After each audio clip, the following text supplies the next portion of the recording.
Hey, Rhonda, first one in. Merry Christmas.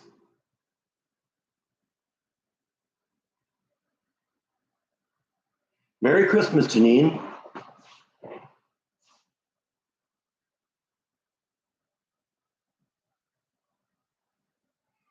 Got to get up here close enough so I can see.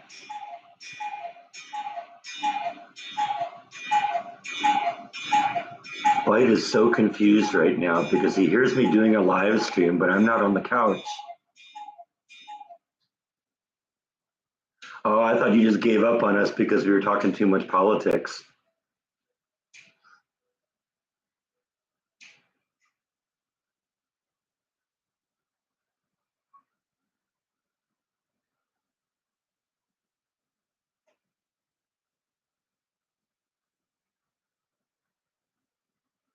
Okay, well, I'm glad it's back up again.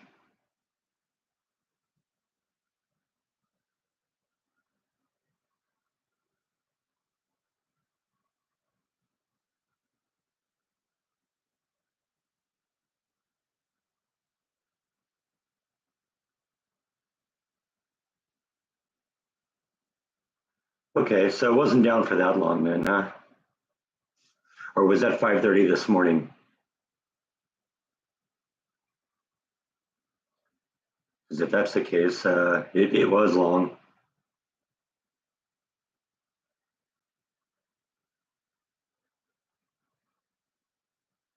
I'm going to do two things today, Janine. I'm going to make my mom's lasagna. I've done that before. And I'm also going to make my grandmother's cranberry Jello dessert. I was thinking when Rhonda came in here, I was like, oh man, she's not going to like the Jello dessert part.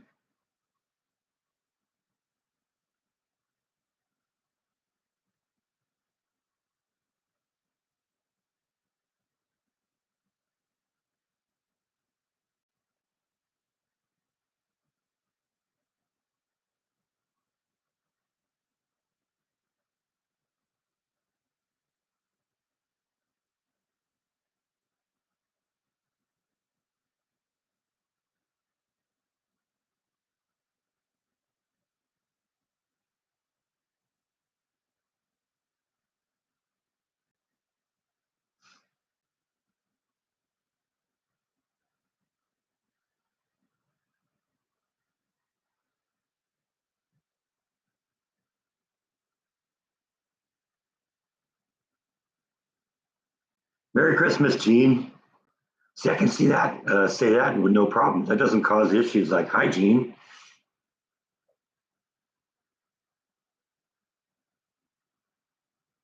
Hello, Emma from the UK.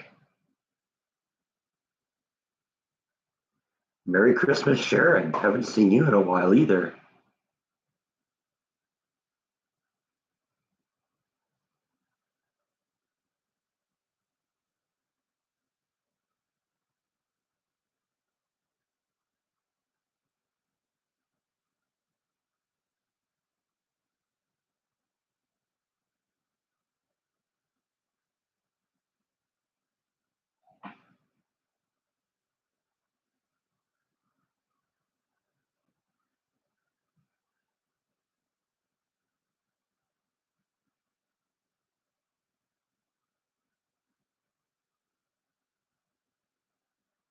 This is my last day. I got to go back to work tomorrow. But it's just a short week because today would normally be the first day of my week, but because it's Christmas, it's a holiday. So I get three short work weeks in a row here. And it's even better because next week it's actually going to only be 2.5 days because, wait, let's see, is it? No, it's the week after. The week after it'll be a half day on the last day because we're having our company annual holiday party, whatever they call it. No, but I don't think I get holiday pay for tomorrow, but I got holiday pay for yesterday and I'm getting it today.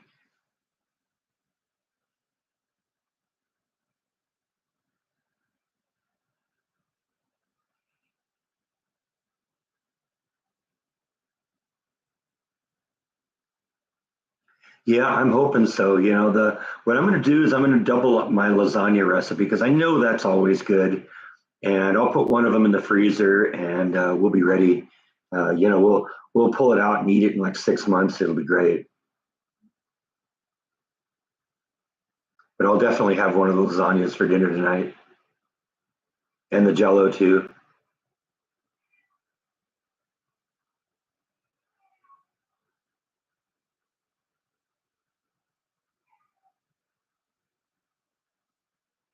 Well, that's good that Santa was very generous this year. That's good.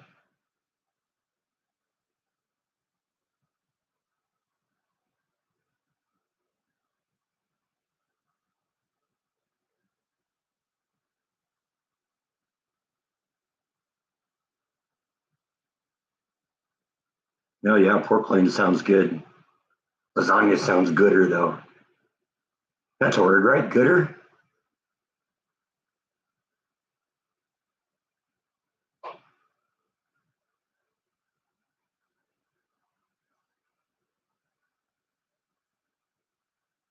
Oh man, what a mess.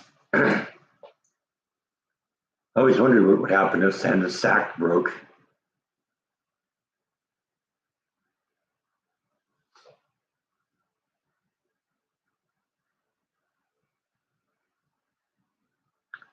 Merry Christmas, Nancy.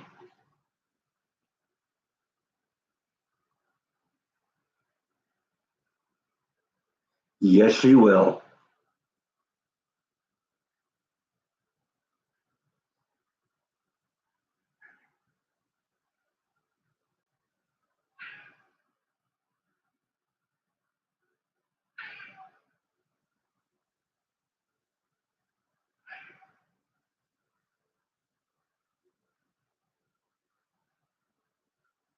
Merry Christmas, Scott.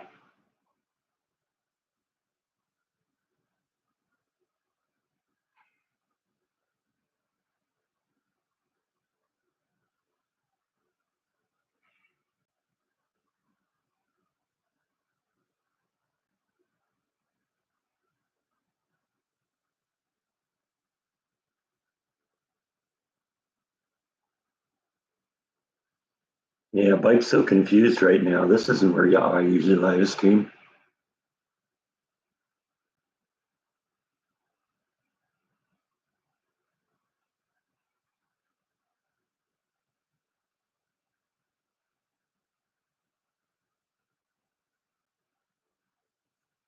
Oh, that sounds like a good Christmas present.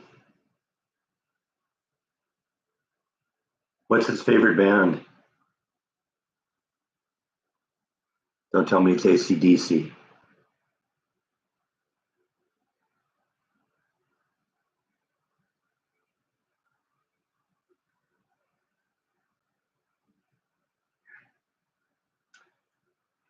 Merry Christmas, Cat. Oh, Dream Theater, is that the name of the band? Okay.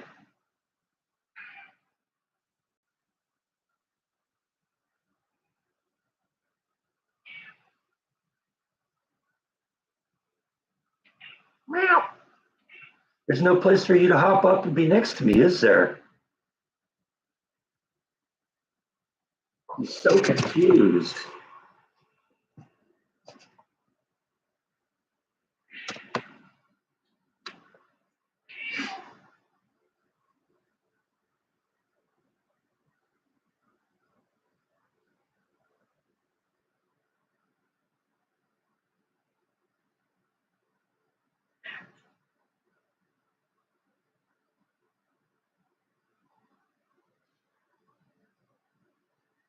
Well, then he's a lucky guy if he's got a wife that'll go to a concert to him when she doesn't even like the band.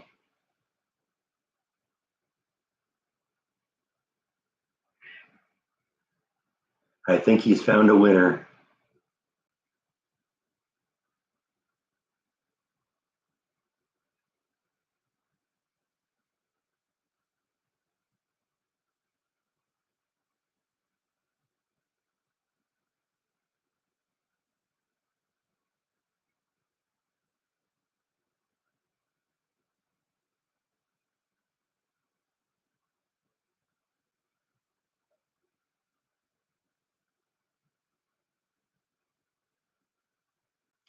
My mom would be happy to hear that, Rhonda. Like I said, if you can get me pictures, I'd love to see that because I know my sister converted to Catholicism when she married my brother-in-law. So I know my sister will enjoy seeing those.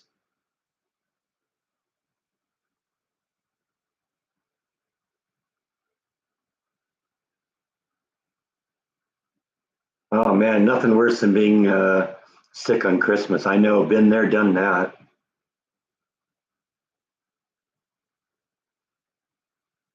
Merry Christmas, though, just the same.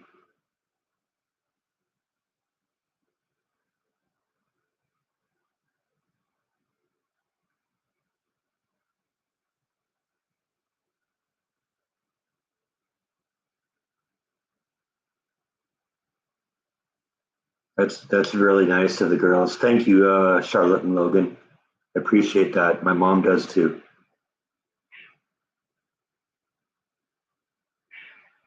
It's been more than a year now. Can you believe it?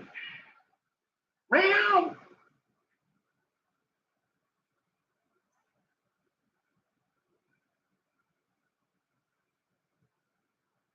Okay, come on, let's come up here and say hi. Oh, yeah, you big trouble, are you? There's our Christmas cat getting his Christmas belly rub.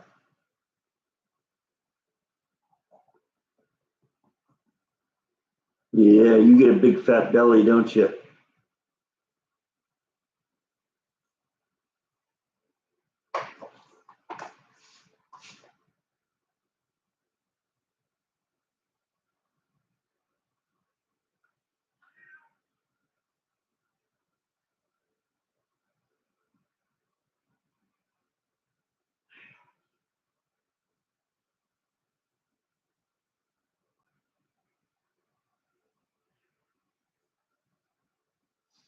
You got a half blind cat, huh? That's interesting. Is that a new development or did you just discover?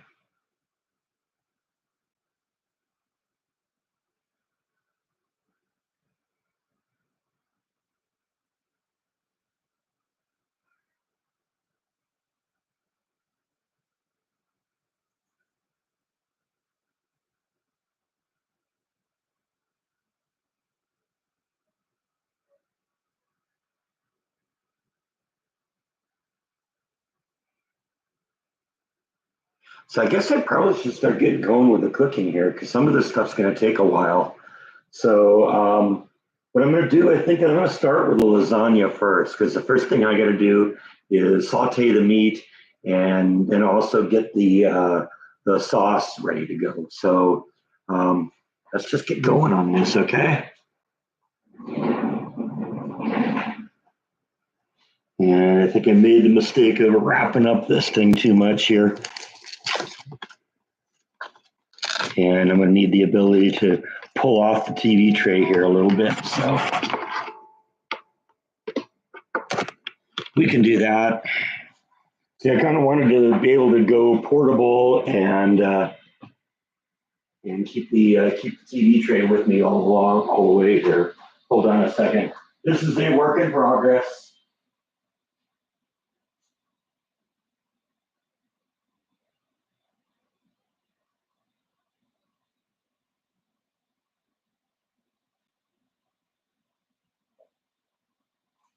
Well, maybe it's not going to work that way. Okay, whatever. What I'm going to do is we're just going to go up here onto the stove,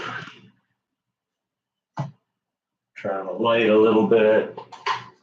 And what I've got is like I said, I'm doubling around my recipe. So what I got is a pound of Jimmy Dean sausage. I've gone with hot sausage and 2 pounds of ground beef. And I'm just going to basically fry that together along with my onion and a little bit of olive oil here. Where did olive oil go? Olive oil is over here.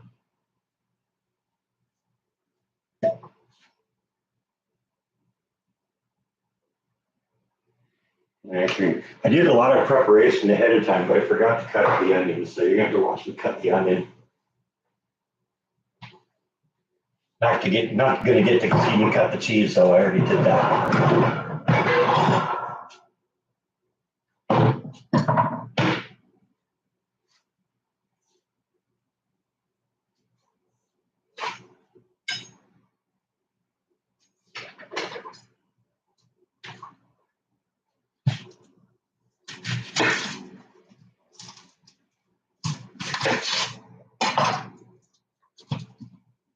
Get a trash can in here because I think I'm gonna need one.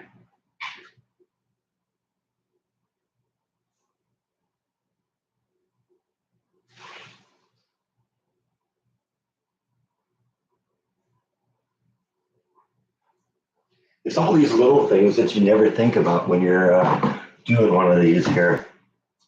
Where am I going to put the trash?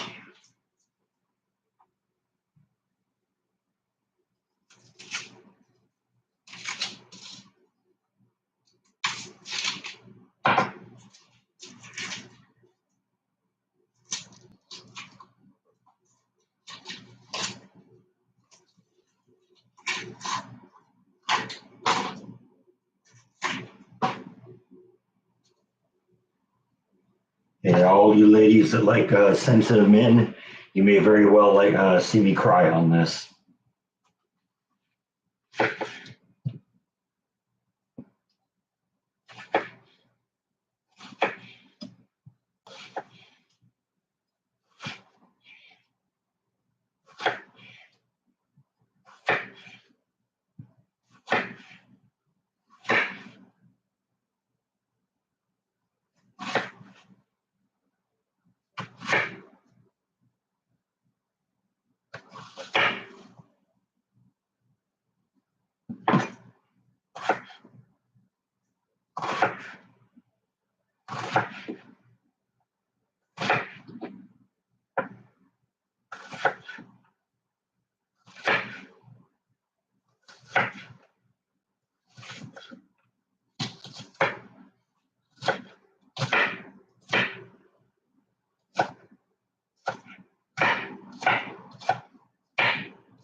All right, let's get a little bit of this on the heat here.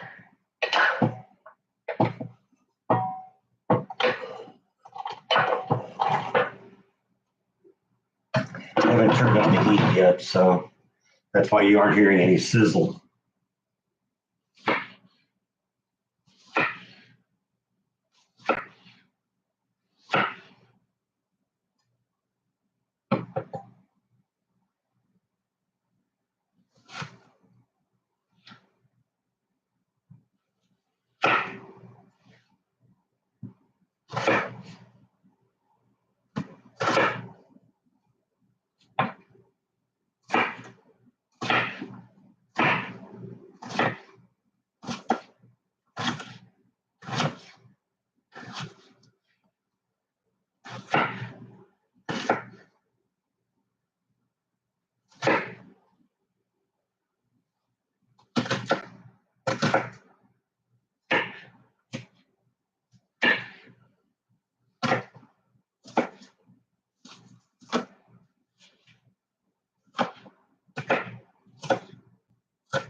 All right, get them in.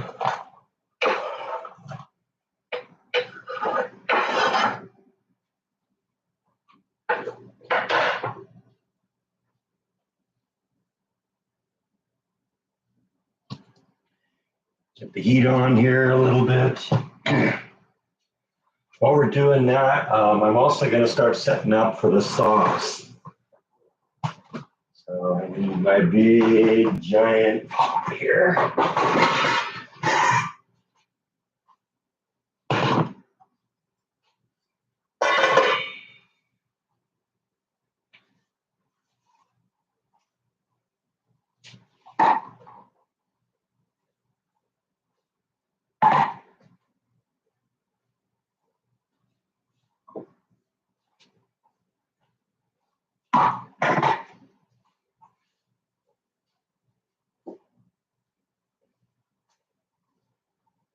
Yeah, lots of tomato paste and tomato sauce and crushed tomatoes and all the stuff that makes a lasagna really good.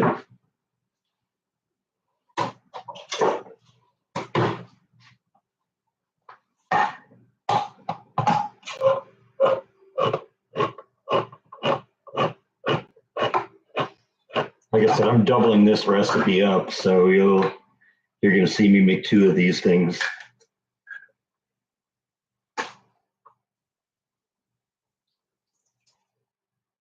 I'm going to get every last drop here. Oh yeah, now we're starting to heat up the onions a little bit too. Starting to hear a little sizzle there.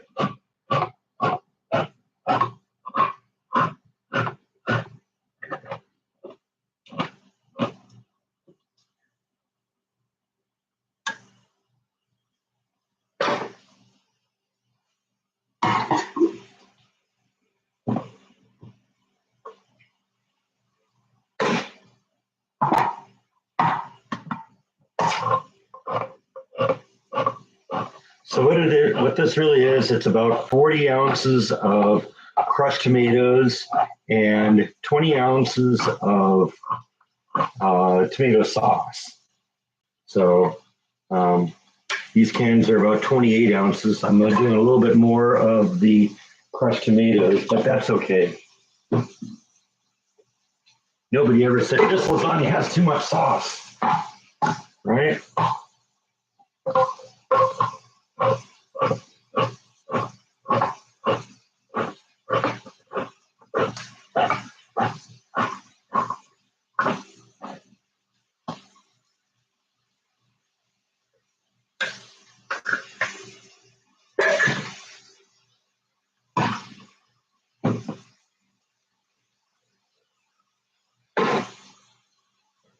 And then that one, because they don't actually have 20 or 40 ounce cans of tomato sauce or tomato crushed tomatoes. So actually had to kind of improvise a little bit.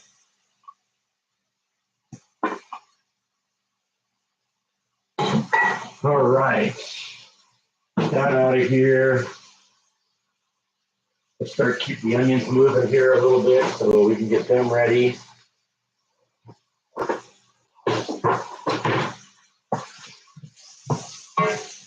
Yeah.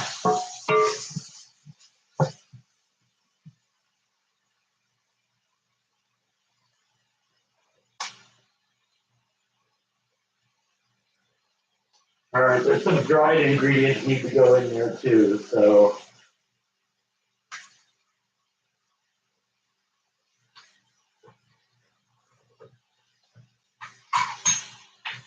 I'm gonna get those all set to go here.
Gotta keep the onions going a little bit here.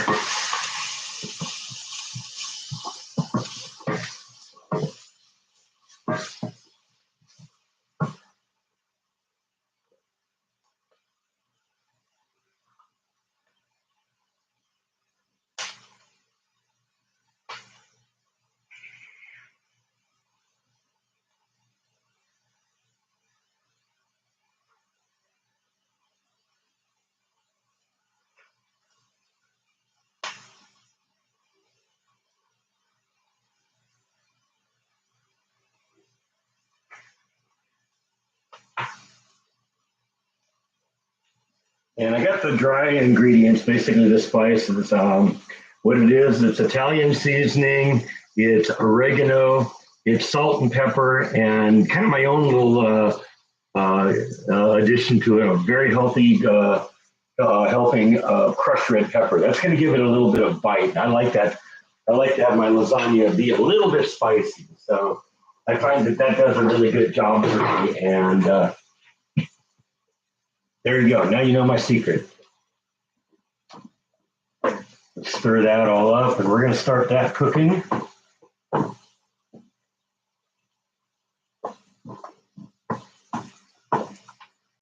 Okay, onions are starting to get to the point where they're just about ready here.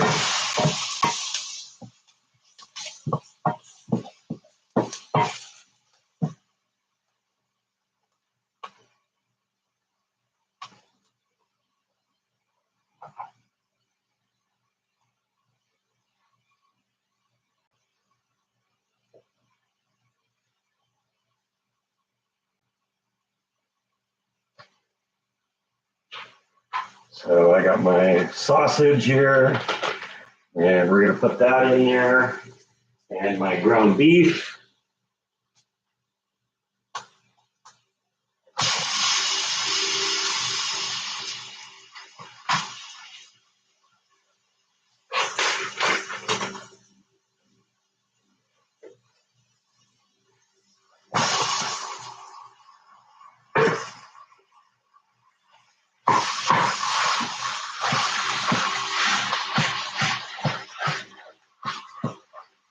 We're going to brown that all.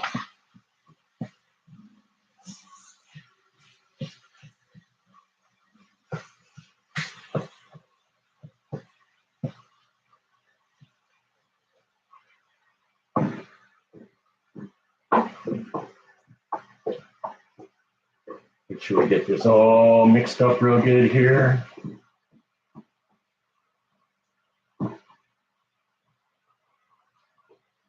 And I guess I can, while we're doing that, we take a couple minutes to talk here, see what's going on.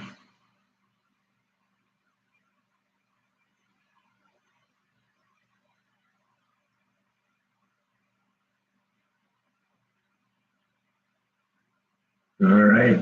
Looks like Charlotte and Logan are fighting over a game, huh? All right. Is that a game? Is that a game that they got for Christmas?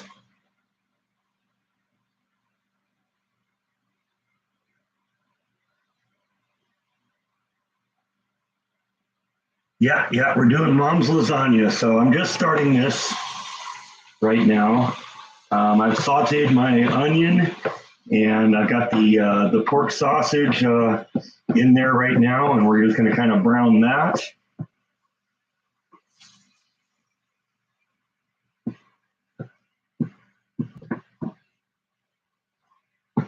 And I got my tomato sauce going over here. If I'm going to be doing stuff with on the stove, I probably should aim the camera at the stove, huh? You think?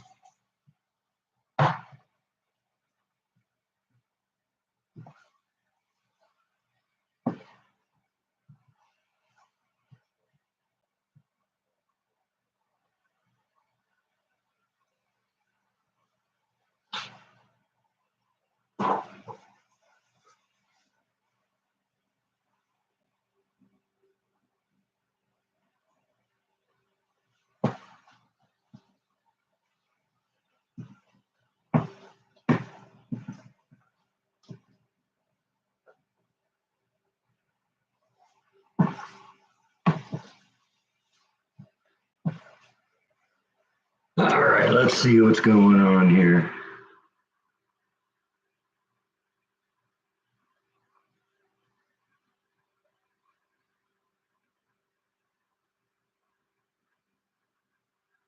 Did Jessica just call the girls donkeys?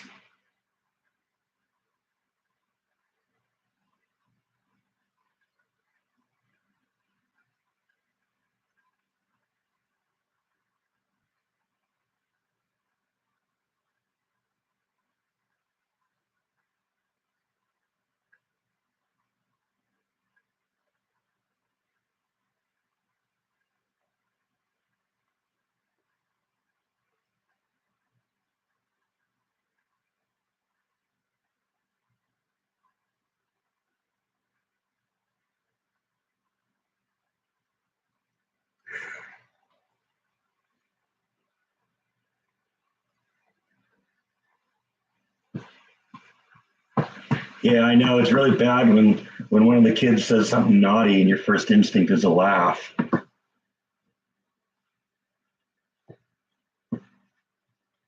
But, sometimes that happens. There's so many things in the world that are pretty funny. And the best ones are the ones that are unintentionally funny.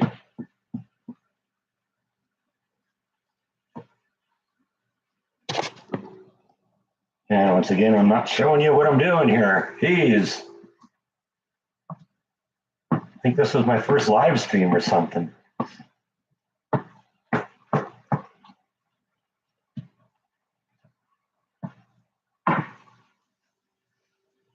It's real amateur hour stuff here.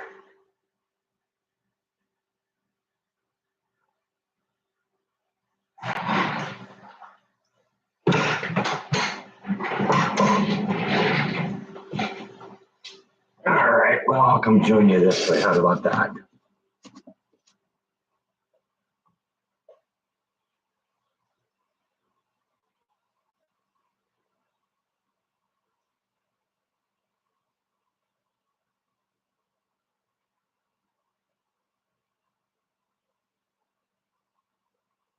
Merry Christmas, Mark.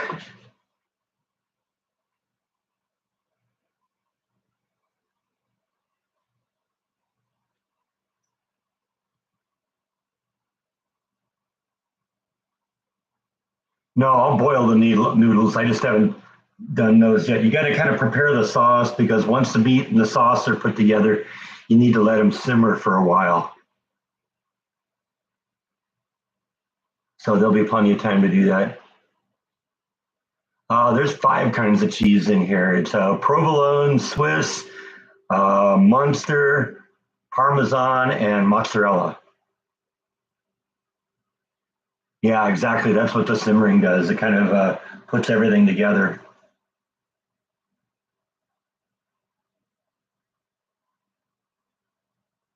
Yeah, I mean, I can do the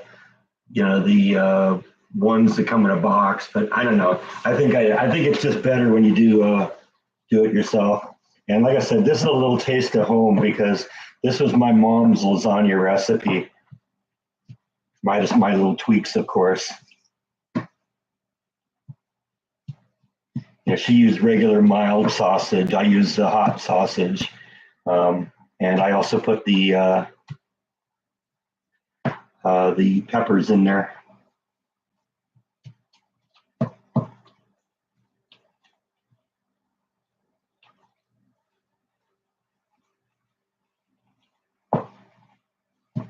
That's getting there, though. Give this thing a nice another little stir here. It's starting to heat up a bit too.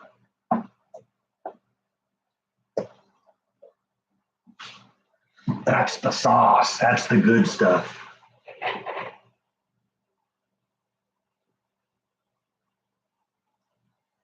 No, I didn't really get any bread. The 2 things I'm gonna have is gonna be the lasagna and it's gonna be my grandmother's cranberry Jello dessert. I always love that.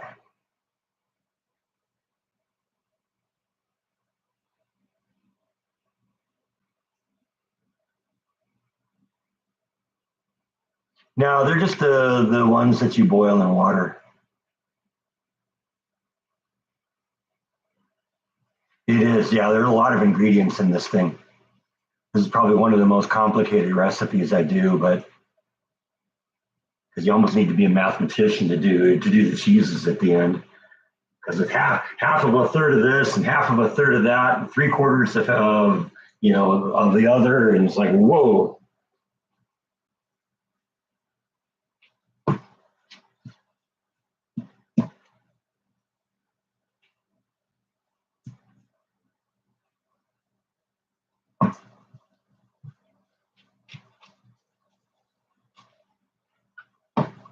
Yeah, this is getting there now.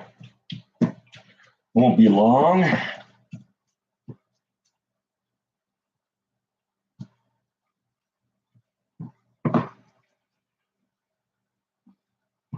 Probably should have used a larger skillet for this. Got onions that are abandoning ship here.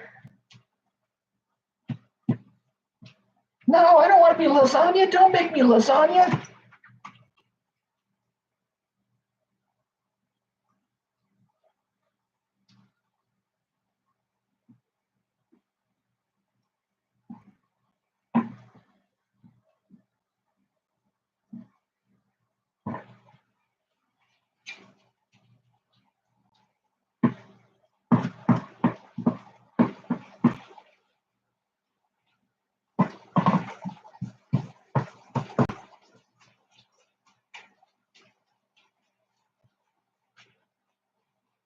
All right, I think our meat is just about done.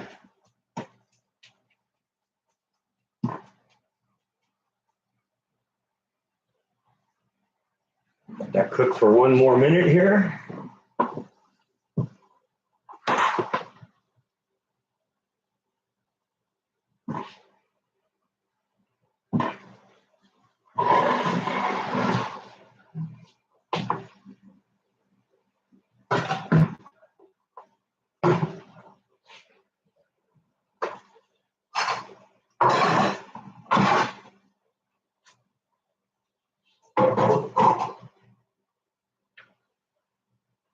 All right, I'm gonna go drain this.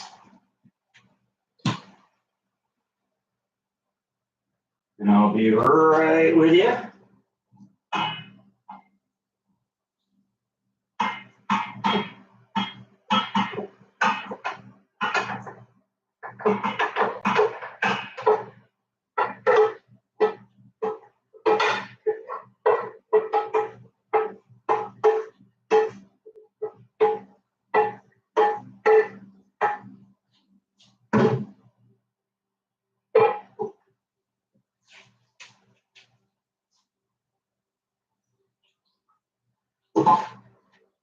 I'm gonna let those drip a little bit because I don't want to change the consistency too much of the sauce here. You got to have a certain level of thickness to the sauce, and you add too much liquid from the meat and from the onions, and you end up with more runny sauce. And I don't want runny sauce. You don't want runny sauce, right? Let's kind of clean off the stove here a little bit.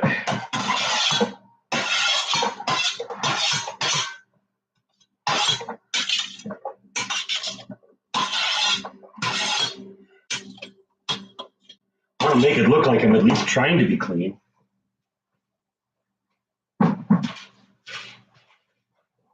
Okay, how are we doing with the meat here?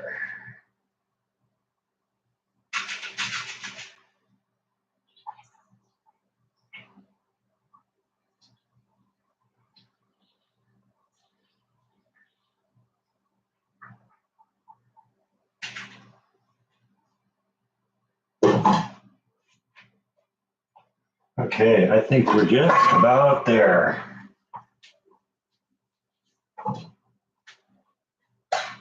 All right, and into the pot we go here. Preferably without knocking that on the ground, that would be noisy.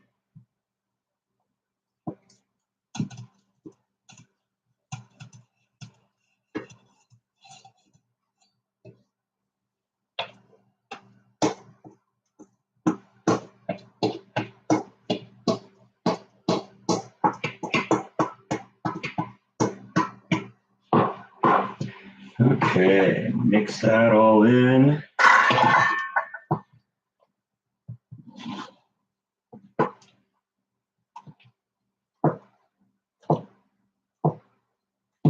Get all the meat that's on the surface kind of down there a little bit. Oh yeah, that's gonna be good.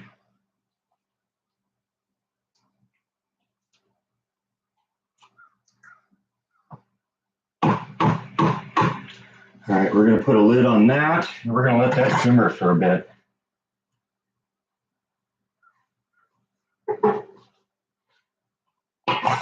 All right, I'm gonna rinse this out because I'm gonna need this thing again.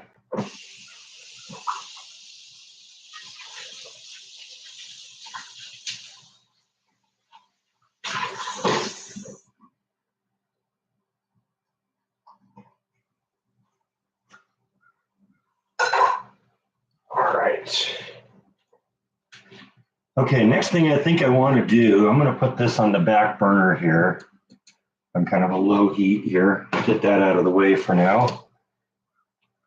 Okay, next thing I think I want to do is start preparing the Jello, because that's going to take a little time too, because there's two layers to this Jello. It's a cranberry Jello with pieces of cranberry in it for the bottom layer, and then the upper layer is lemon Jello with pineapple chunks and cream cheese and whipped cream.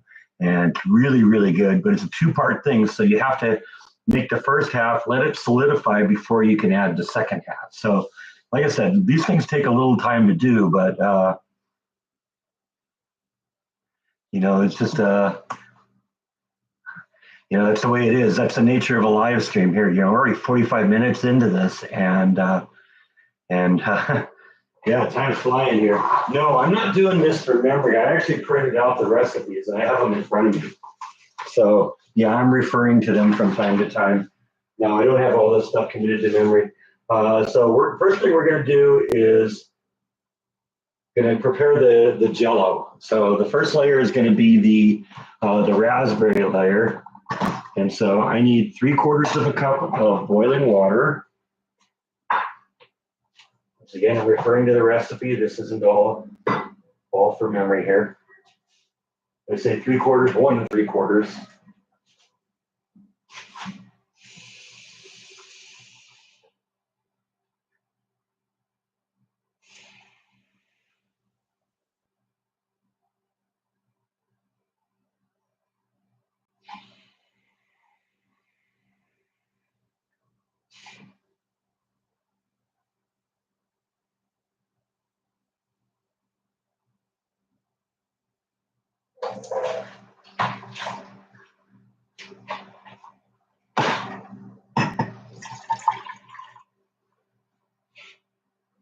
So we're going to turn that on. That's just 1 3/4 of a cup of boiling water.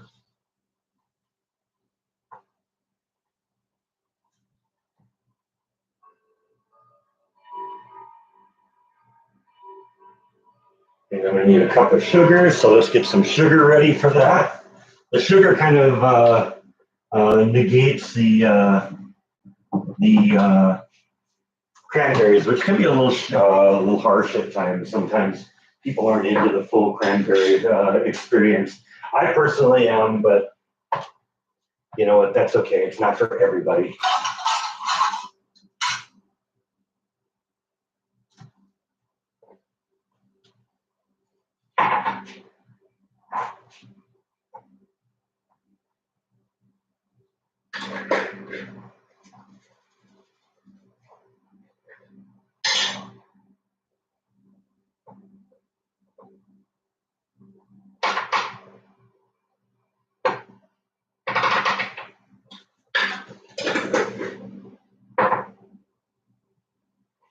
All right, so yeah, what ends up happening now, we bring the water to a boil. I'm going to put in the cranberry Jello mix and the sugar. I'm going to stir it until it dissolves, and then I believe you just pour it to the pan. And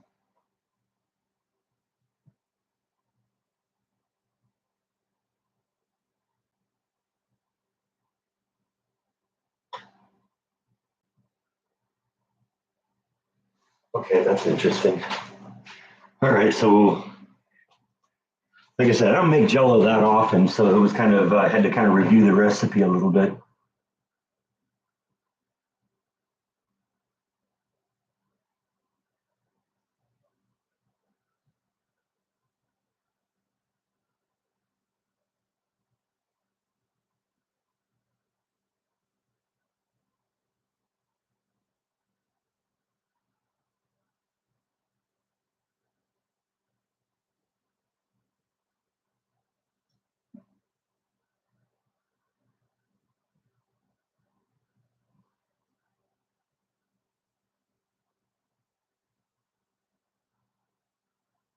Hey Tracy, how you doing? I'm gonna turn the camera a little bit. It's too hot to be that close to the stove.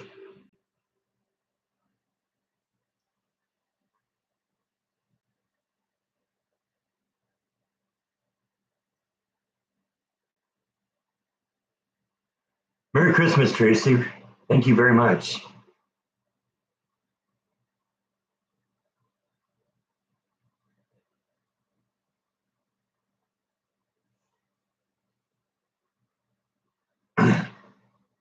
So for those of you who just stepped in here, we're doing my mom's lasagna and my grandmother's cranberry jello dessert. Both of them are favorites of mine.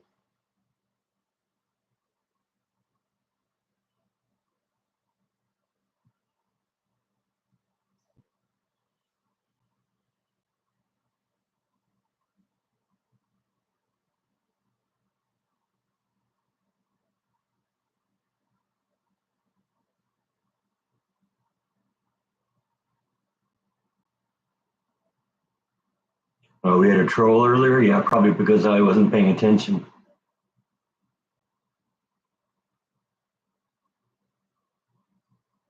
Yeah, see, I love to engage with the trolls, remind them of what pathetic lives that they have.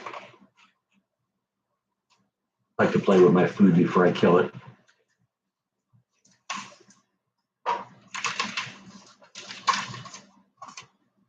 Unwrapping the Jello here. It's always the biggest challenge making this is finding cranberry Jello because that's not a very common thing for people, I guess. Okay, now we're boiling here. So let's turn around here.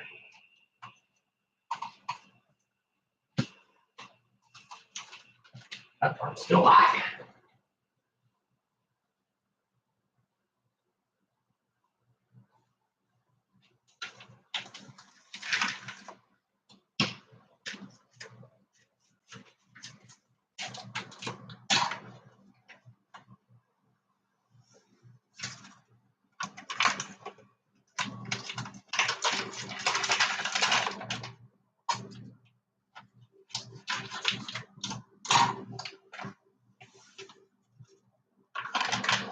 And the sugar. And let's stir that till that all dissolves.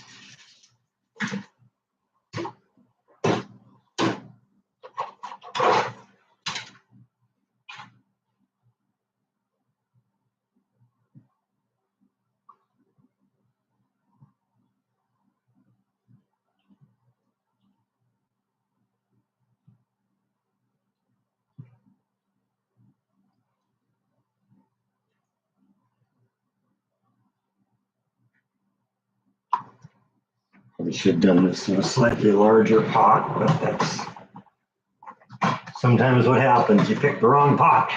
So I can still add a bit more to this, so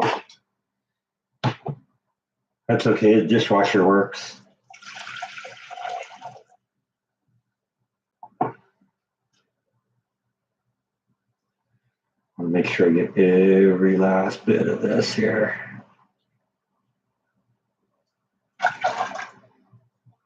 Because I got to put more water in there, and of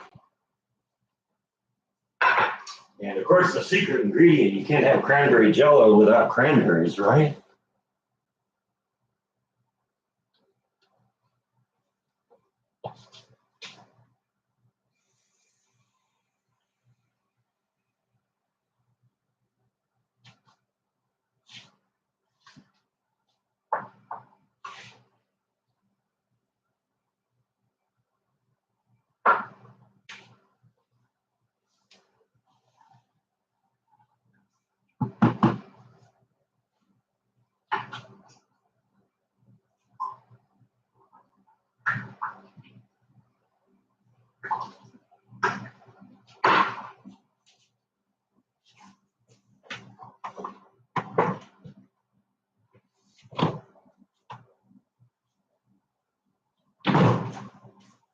So these are just cranberries. What I did is bought just a bag of cranberries, a whole cranberries, and I basically froze them and then threw them in the food processor. So now we're going to kind of stop the process here. I'm going to put another 3/4 a cup of cold water and all my cranberries.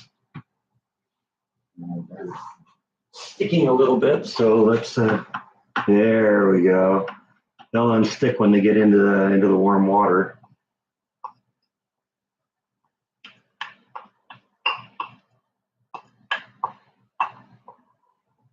Oh yeah. I can already tell that's going to be good.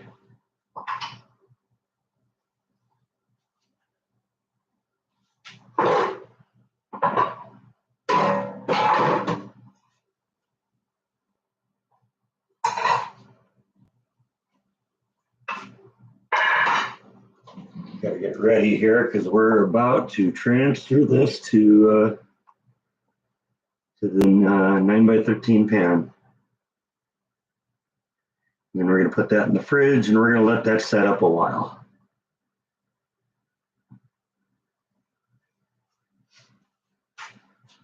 See how our, oh yeah, that probably doesn't need to be that hot then.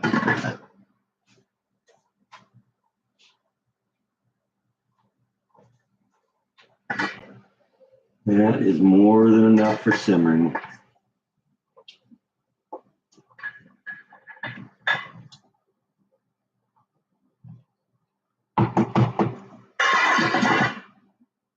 Turn that down even more here, I think.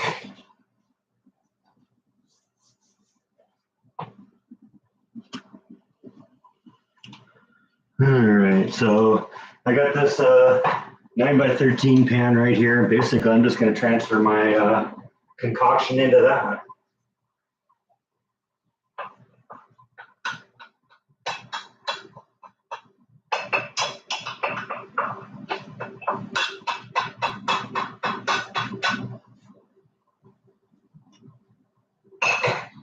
And we're going to put that in the refrigerator. That'll take a while to settle up, but that's okay. We got time, right? But I don't have a whole lot of refrigerator space. Okay, that's in there for now.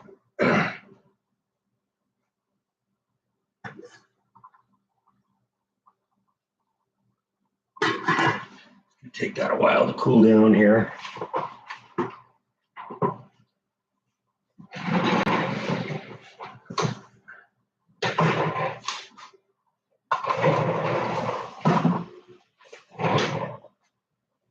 All right, let's get back on the TV tray here.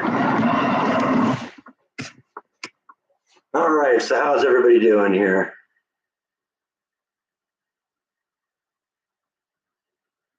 They do make cranberry Jell-O. You have to look for it, yes.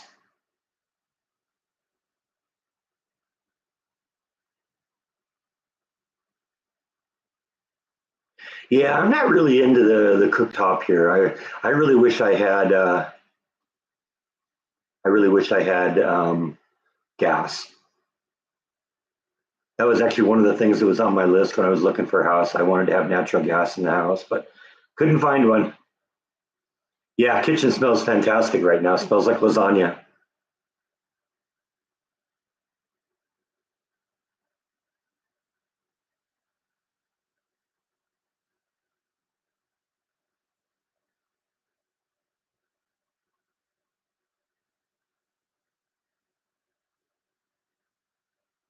No, I intentionally froze the cranberries because then when you put the cutter blade in there, it chops them into little chunks, and that's what you want. You don't want to pulverize it. You want there to be chunks of cranberry in it.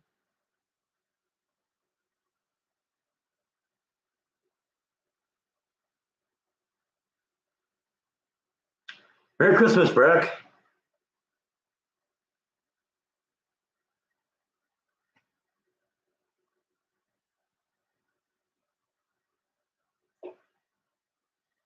I know, I know. I've said that before. I wish you could smell what I smell right now. It smells really good here.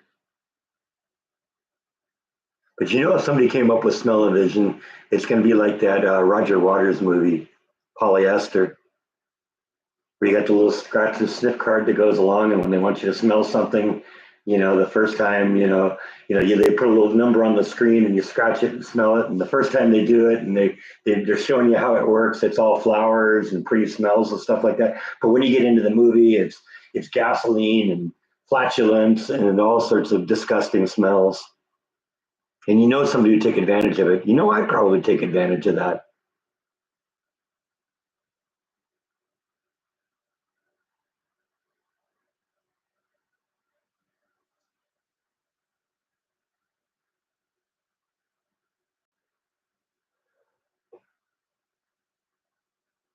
Logan's right. That's exactly because I'd probably do that.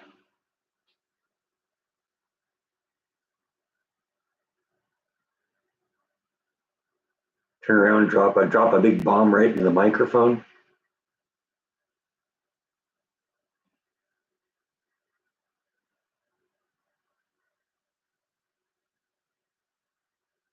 Yeah, I bet John Waters would be a character to be with.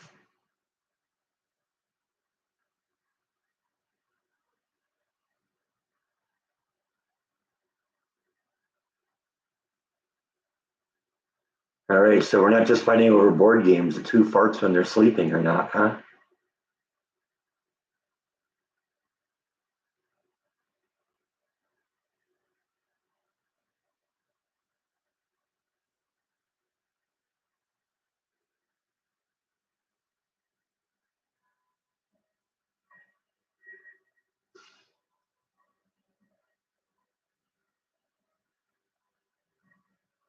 Your sisters are donkeys, huh, Jessica?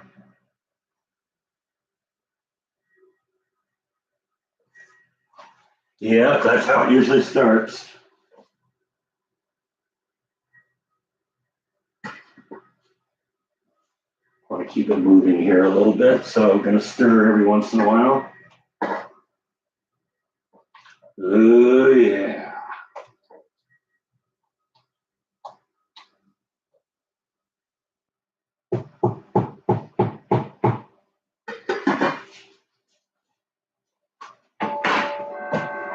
The added advantage of letting the sauce simmer for a while is it really allows that crushed red pepper that flavor to come out. Jessica got a new watch for Christmas. All right.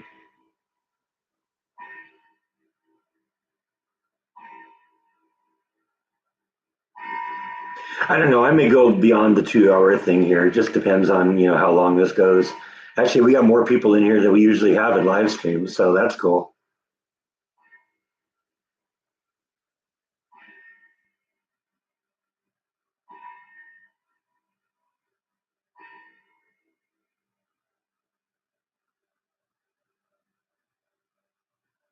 It smells like lasagna right now.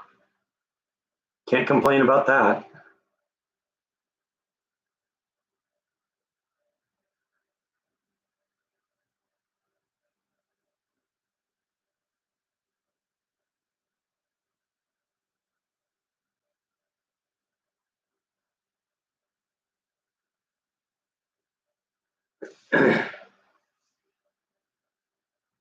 Well, you know what they say, a person with a watch knows what time it is. A person with six watches is never quite sure.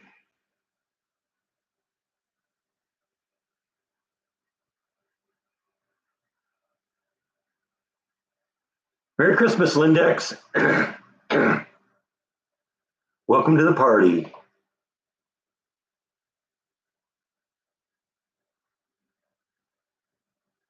Thank you, Kevin. Merry Christmas to you too.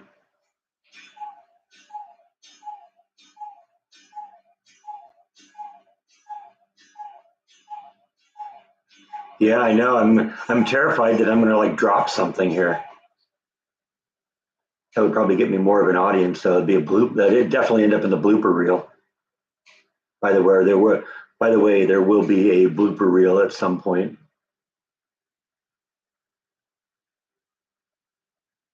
I just got to get enough content.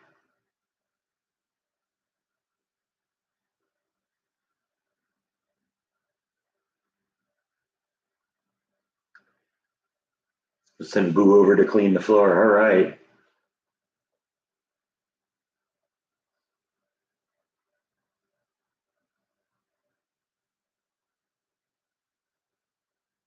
White's never gotten used to getting table scraps, so he's not here. Not really that interested in me dropping anything. He's not one of them kiddies.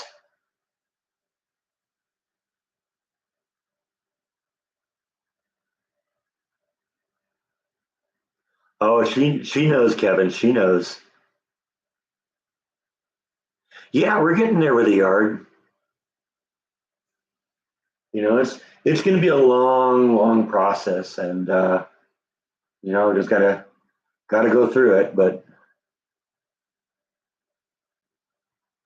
it's nice to get kind of all kind of planned out now, so I know where the paths are going to go and kind of have a basic idea what I need to do to get the sprinkler heads where I need them and that kind of thing.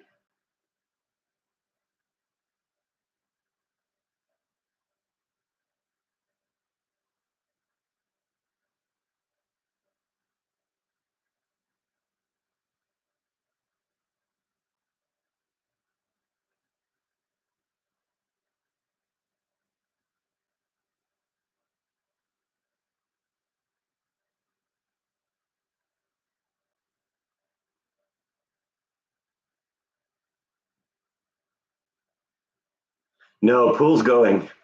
Yeah, I mean, get to watch the last 2 3 weeks now. I've done 3 episodes where I talked about and done some work on the pool. The pool is gone. It's not going to be replaced. I'm preparing for what comes next.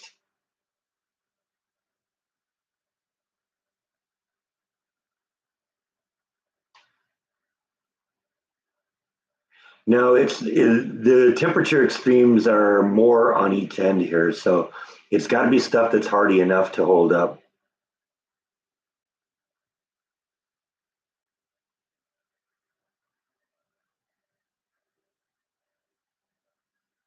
Yeah, I think my mom did something like that too. I was never that much into cabbage and Jello, but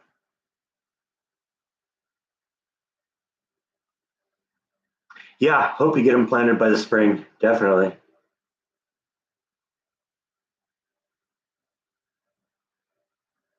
I don't know. I don't know what I can sell. The diverter for the pump that was destroyed. I think what happened last winter it froze and it ripped the lid off of it.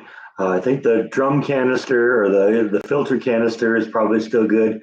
The pump is good. Maybe the pool vacuum. I don't know. And I have the ladder for getting into the pool. Other than that, everything else is a loss. The wall's gone. The lining's gone.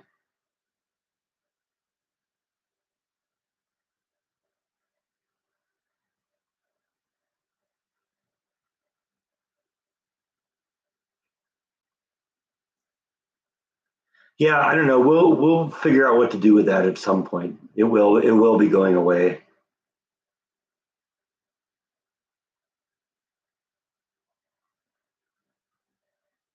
The pump is virtually brand new. It's the original pump with the that came with the pool, but they rebuilt it for me just a year and a half ago.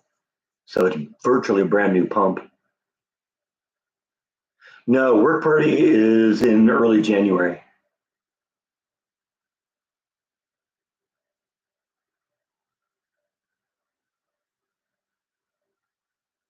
That's cool. Yeah, I didn't know what Jordan was going to do for Christmas.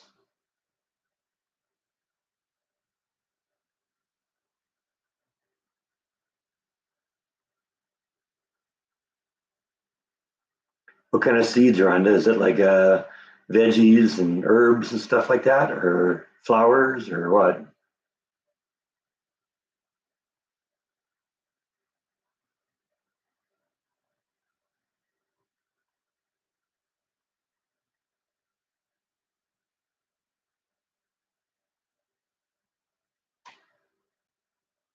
Probably the same thing everybody else does on New Year's.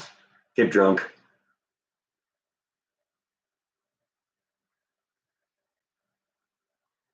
All right, can have quite the garden here, huh?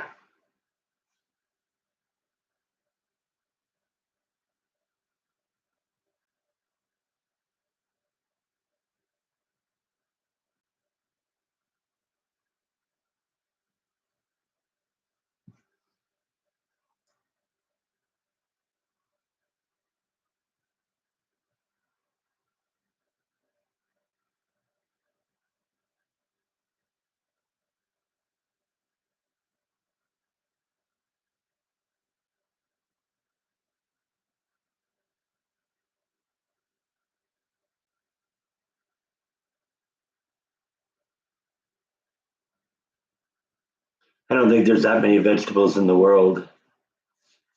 Not that I don't love vegetables, but let's not go too far here.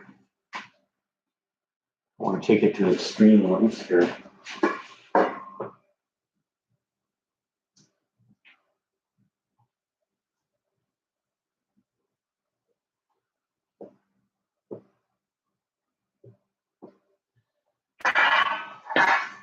Let's do a little taste test here, see what the sauce is like.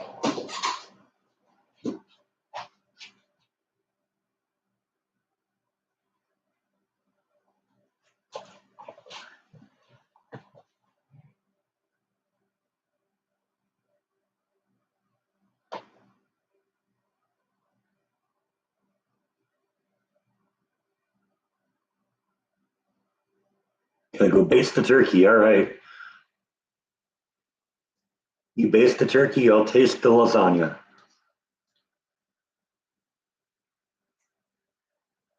Good. Oh yeah, that's good.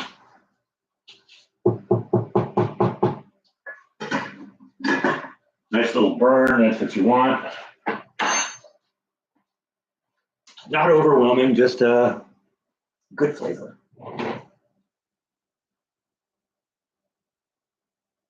Now I just found a bag of cranberries.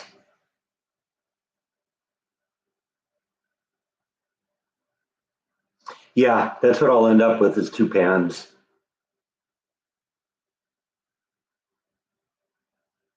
It's funny, I got three 9 by 13 pans, and I'm going to use all of them today. One of them for the Jello, and the other two for the lasagnas. It's kind of cloudy and overcast, a little cool outside. Right now, I got the window open because it's actually nice to get a little, get a little fresh air in the house.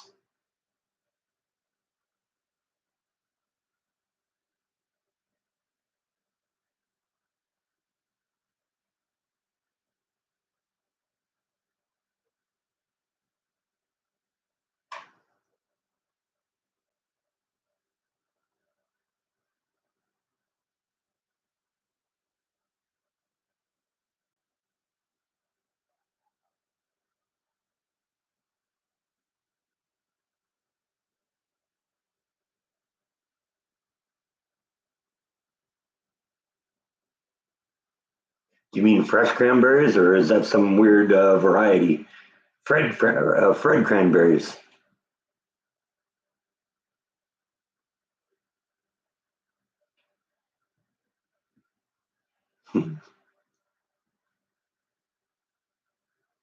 Wow, I'm kind of disappointed. I was wondering what Fred cranberries tasted like.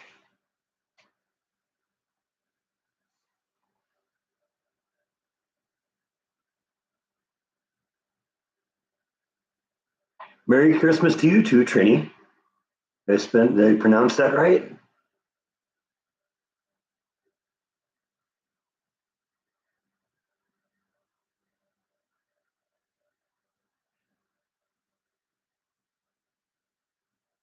The cranberries though, we put a lot of sugar in there, and so that really kind of sweetens up the whole thing. It's actually very, very tasty. And the combination of that and the sweetness with the pineapple that's in the top layer, yeah, you can't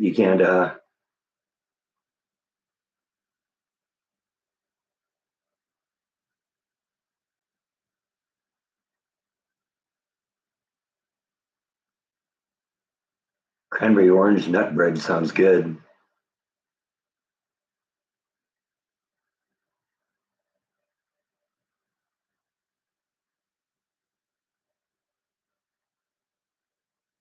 But she said she was gonna go baste the turkey. She didn't say she was gonna burn herself.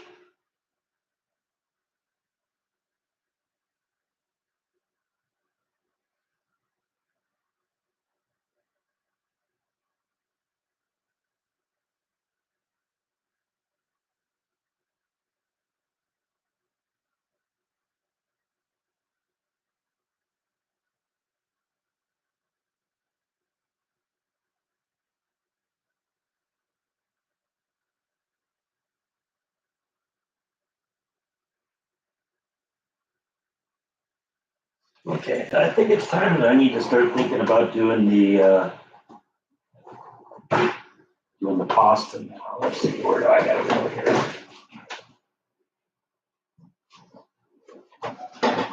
We're gonna cook the pasta in the big pot here.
All right, let's get going with that here.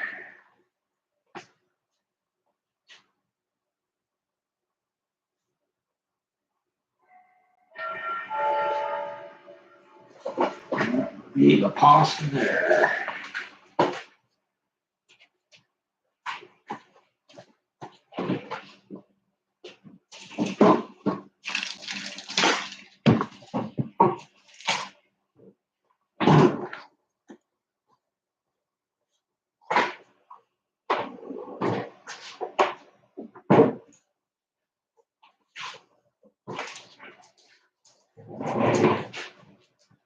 All right.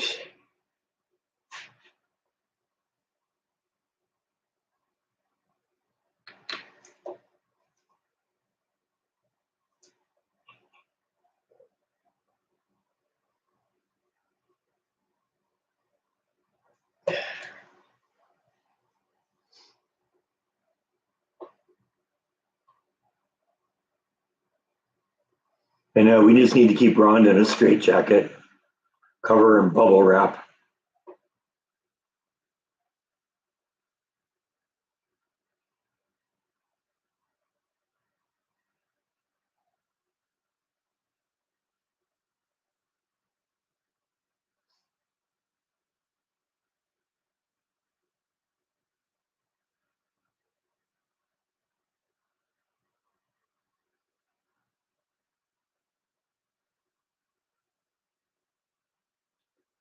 Oh, you know me, it's usually milk.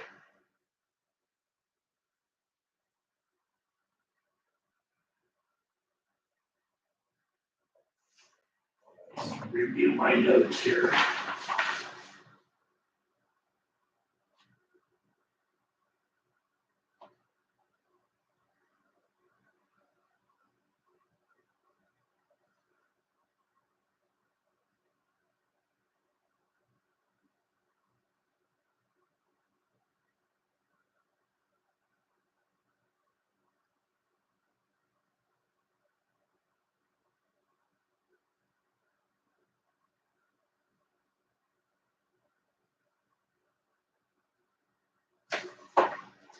Okay. Yeah, like I said, the cheese is like a math problem here because here's what the directions say. Let's see, we'll get down to where we are, down to the cheeses here. So on the bottom of the pan, put several spoonfuls of the sauce and top with a crisscross layer of the noodles. Then half of a combination of the three cheeses, the Swiss, Munster, and Provolone. So you're going to mix all three of those together. You're going to top with a third of the mozzarella and half of the Parmesan, and then you're going to do the next layer. You're going to repeat that, and then it's going to be the mozzarella, the remaining third of the mozzarella on the top. So yeah, it's like a math problem. It's a chemistry problem, really, almost.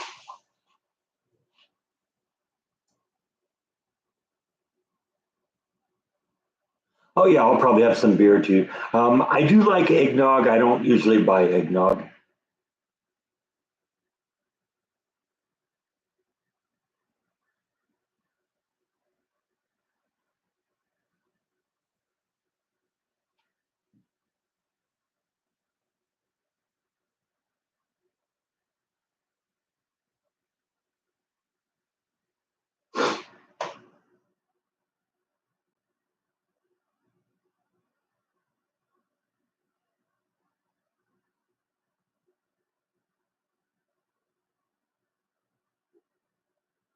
Eggnog is actually pretty tasty. Kind of got a little sweet flavor to it.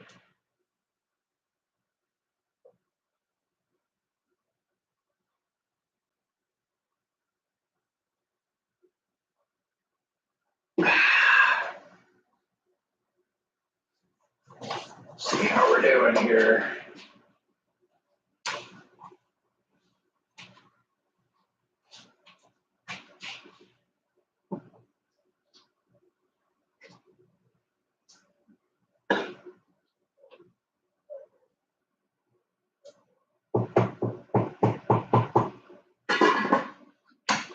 All right, lasagna water is getting close. Won't be long now.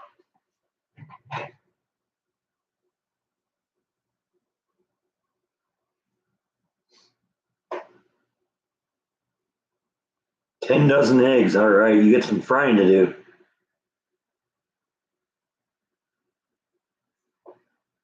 Yeah, a little nutmeg and whiskey. Yeah, that's good.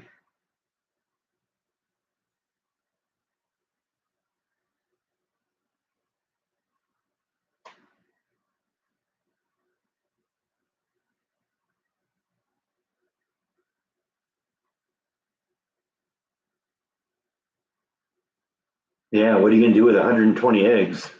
Eggnog, right?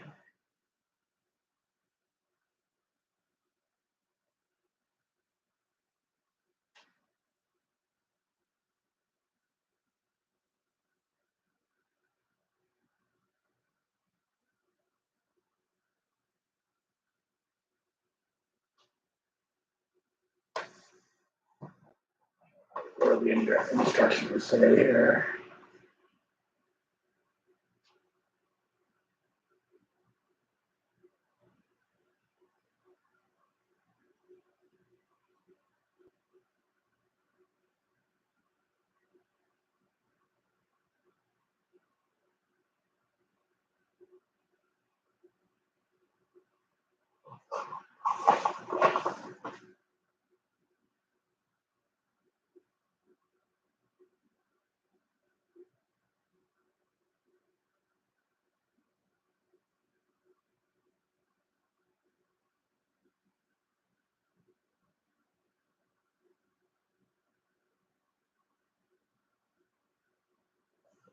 All right.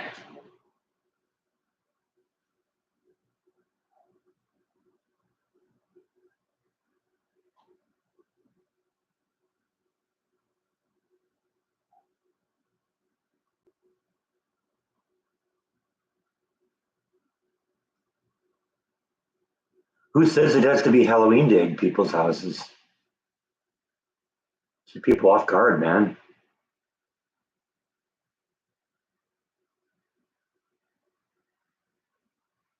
Yeah, I got to go back to work tomorrow.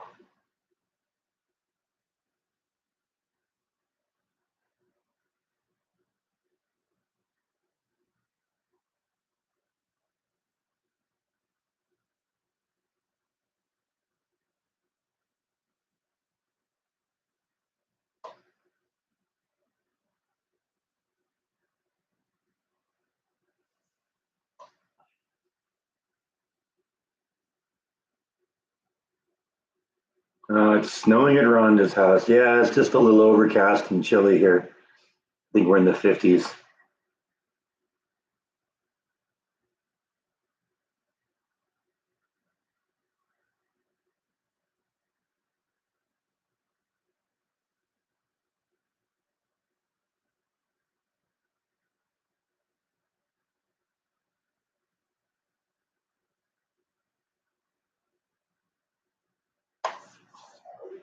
Here. Takes a little while to bring 2 gallons of water to a boil, huh?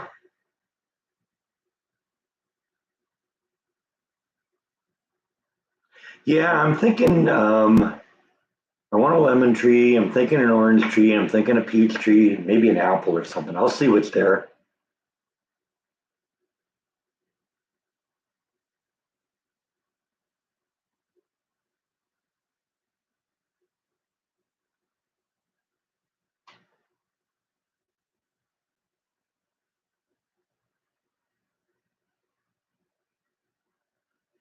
Rock shop was good. I'm not going to show rocks today, but we'll broach that topic on the live stream on Sunday. I got a few things. That was the last day of the shop. He was in there again. I don't know what's going on between them. I'm almost wondering if he's going to continue working with the store. They're just not married anymore. I don't know,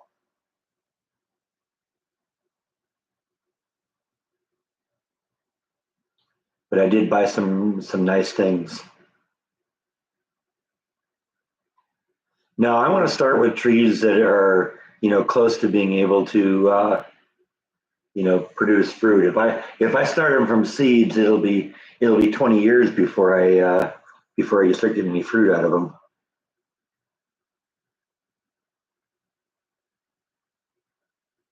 Well, I know one of the things she said to me is, yeah, she's got to figure out some way to do this, or else she's going to have to get a real job. And I'm wondering if he made kind of the same realizations, like, oh man, you know, I just broke up with my wife, and I have to go get a real job now, and I don't know.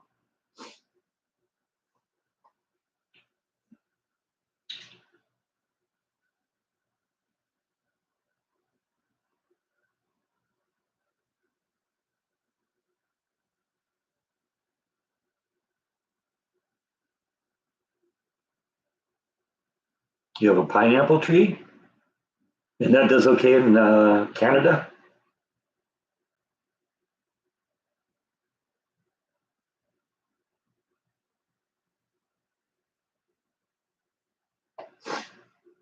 Do it in the house, okay.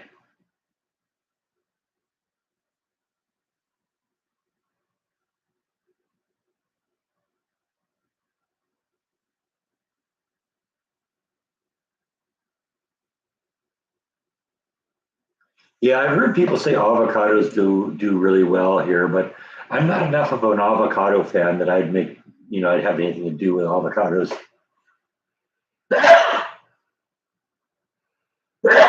Ugh, felt that coming for about 2 minutes.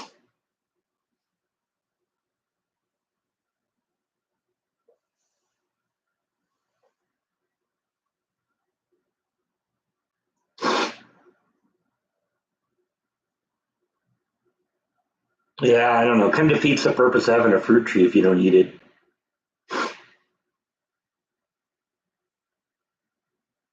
I don't think so. I think the business is doing all right. I mean, they have customers in there all the time. When I get in there, I need a little one-on-one time with them because usually the stuff that they have for me is stuff that's in the back. They haven't even put out in the store yet. And so I need to be invited into the back, and so it sometimes takes them a few minutes to get to me.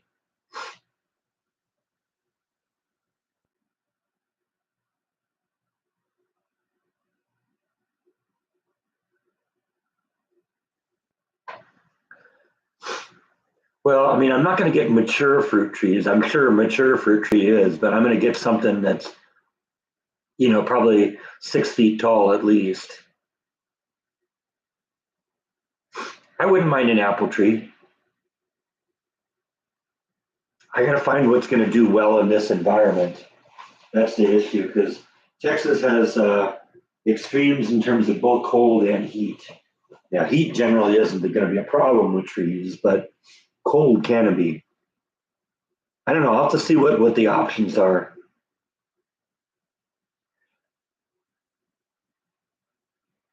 I did really well with tomatoes this year. I think they're pretty much done now, but I think next year I'm going to go just with large tomatoes. Yeah, yeah, I expect I'm not going to get fruit for a while.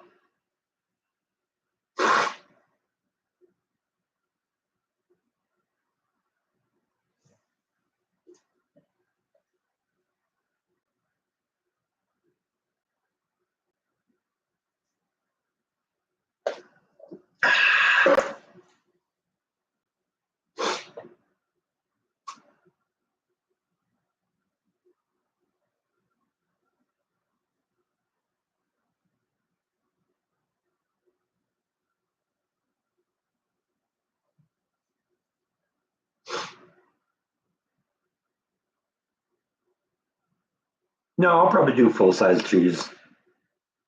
I'm leaving enough room there for good sized trees to fill in there. Yeah, I think it'll look nice. And like I said, I'll have a lot of area on the ground around them where I can plant stuff too. So I mean, there's going to be a lot of room for plants in there.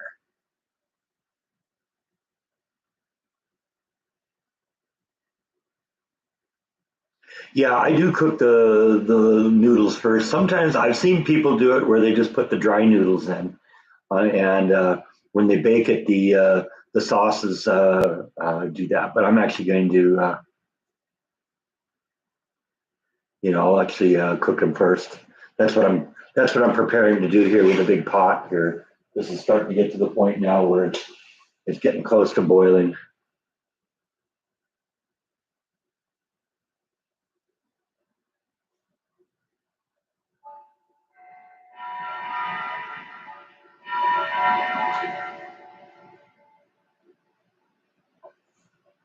I think bite and nibble are kind of past the let's go out and run phase.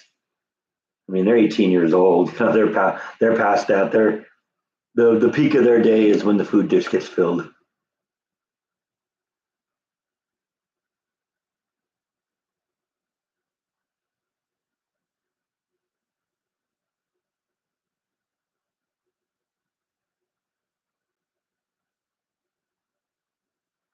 Merry Christmas, Tracy. Thanks for stopping in.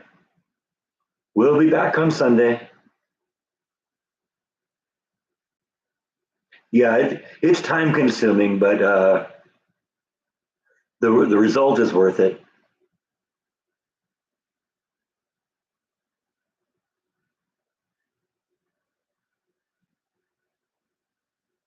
I've done it both ways, Gene, and I had good results both ways.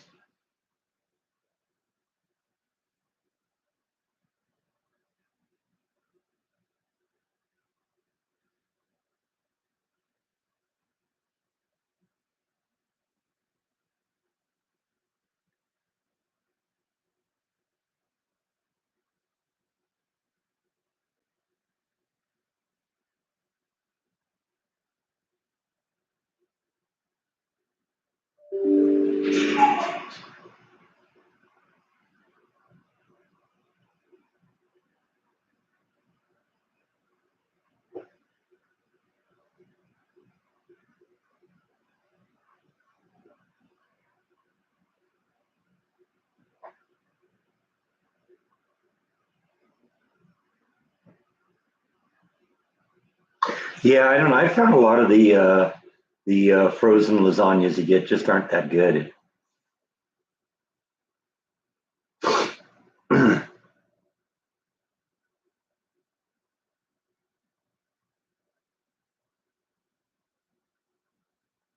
But like I said, the this lasagna, this is my mom's lasagna. It's my benchmark for what lasagnas are.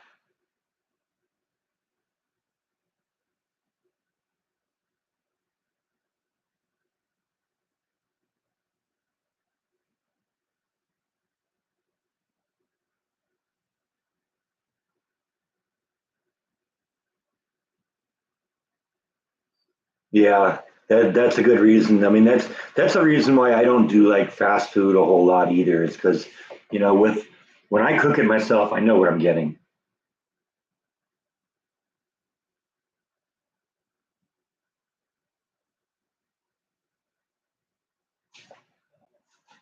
Is another thing I'm not that wild about with these cooktops.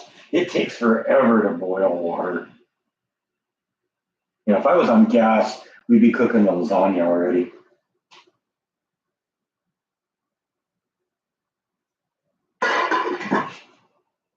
Give it a nice another little stir here, keep everything moving. I just got it on a very low temperature right now.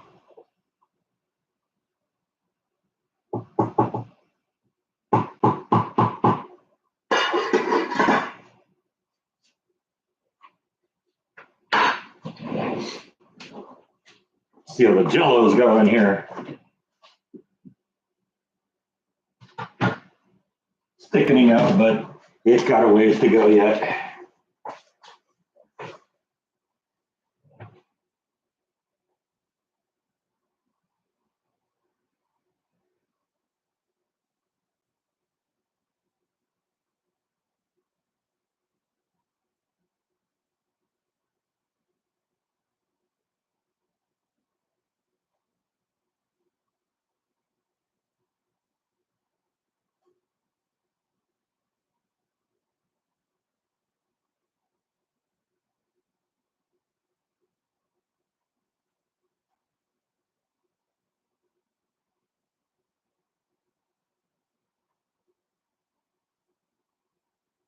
No, I don't think it's the cooktop or the cooktop is dirty. I think it's just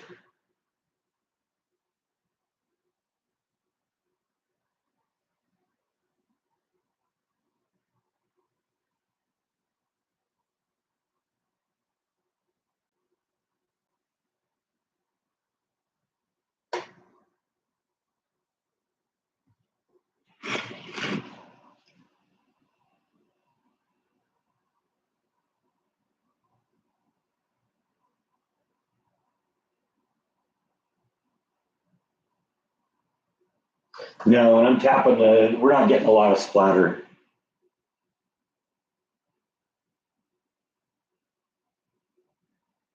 Besides, I'm not that OCD in terms of, oh, I'm cooking right now and I can't have the cooktop dirty while I'm cooking. You know, I'll clean up and I'm done.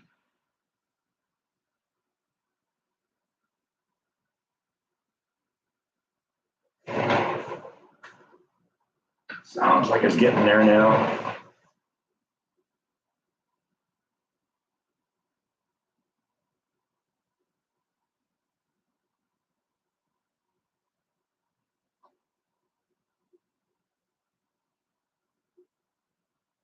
Never heard of Michelangelo's.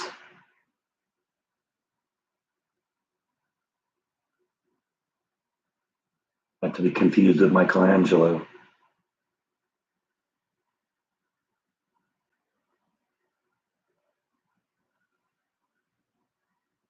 No, there isn't a good vent in this house. The microwave has one, but it doesn't attach to a vent on the ceiling. All it does is it blows it back into the house.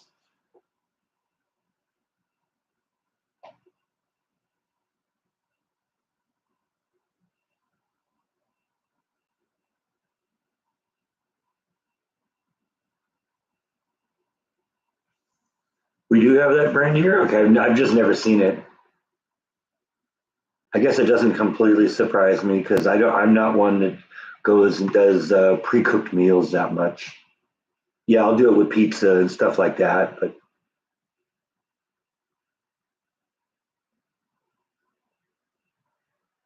tend to cook my own stuff.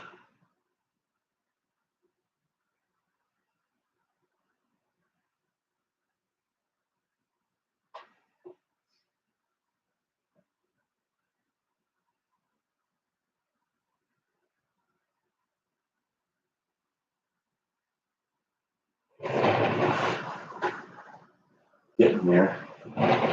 You can see the steam coming out of the pot better on the camera than you can in person. I mean, I guess I see it a little bit, but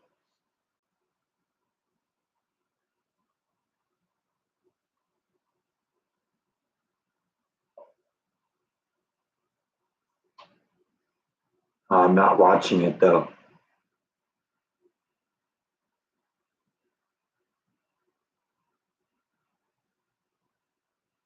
Never tried eggplant.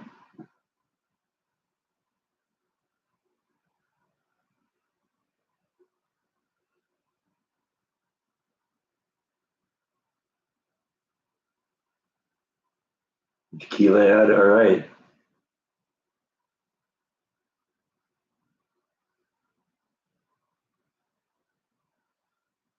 Yeah, I've heard of people doing eggplant lasagna.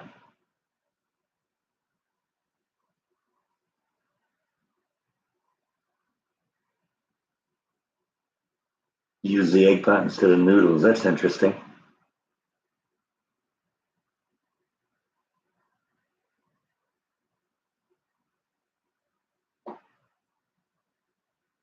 I have that effect on people, Mark.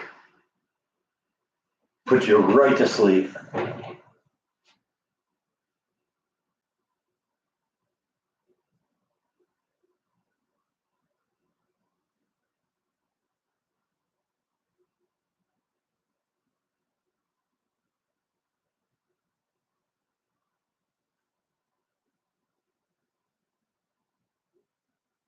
Yeah, I might try at some point just it isn't something that looks disgusting or anything.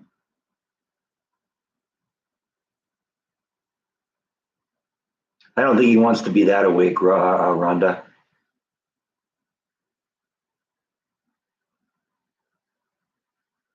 Well, that'll sometimes do it. Yeah, well,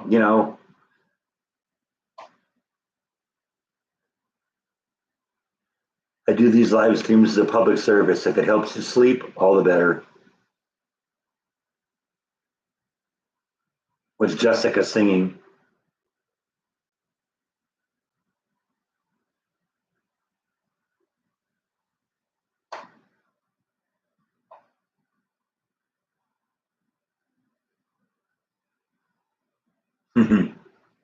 Okay.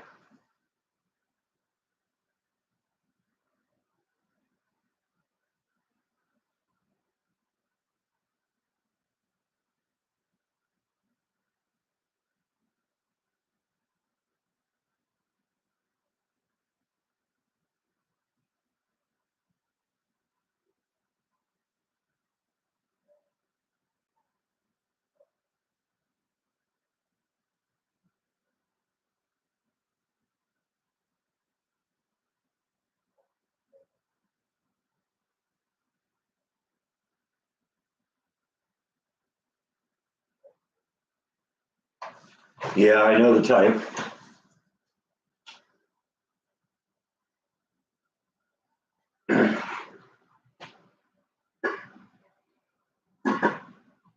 Yeah, my glasses are all fogged up.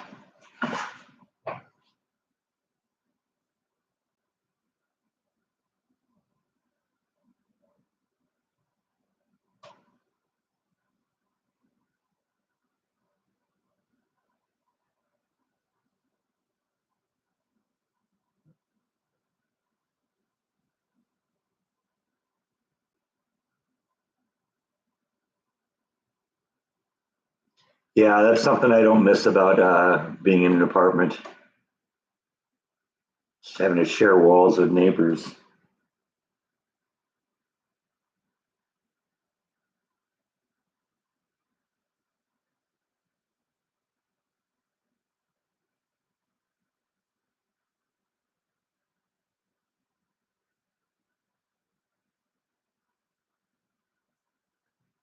Yeah, we're almost 2 hours into this and we aren't done yet.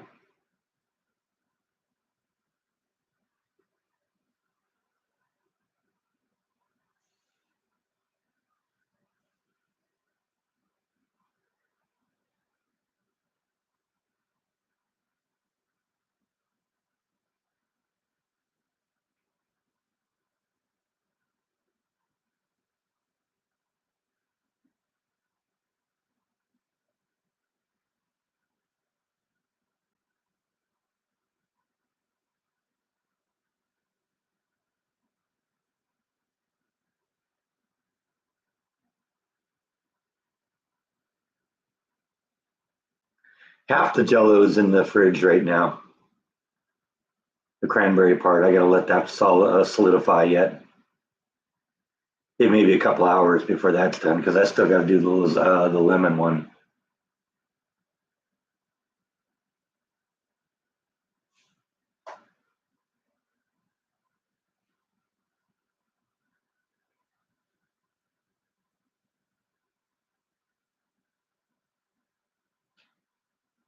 No, it's lemon. Pretty sure.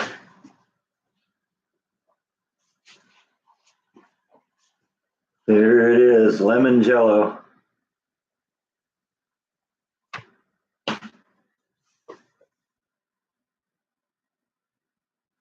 How are we doing here? Okay, we're starting to boil a bit here now. So let's get our pasta going here.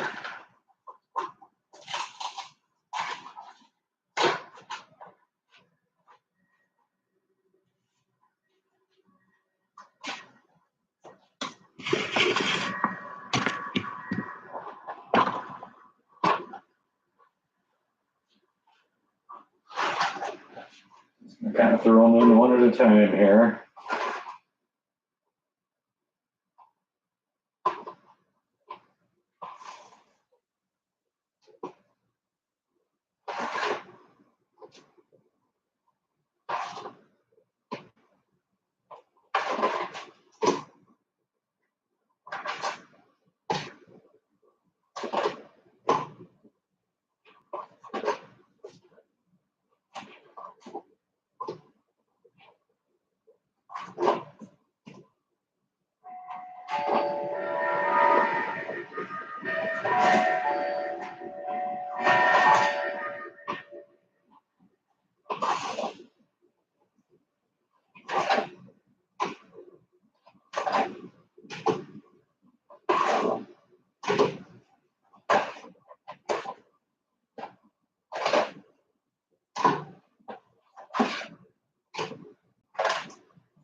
All right, let's turn the timer on here.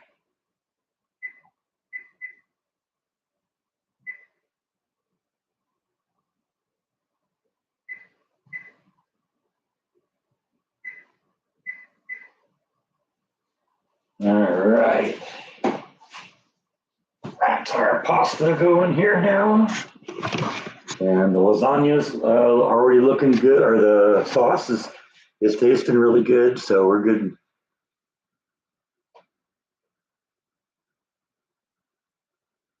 No, it's a Jello dessert.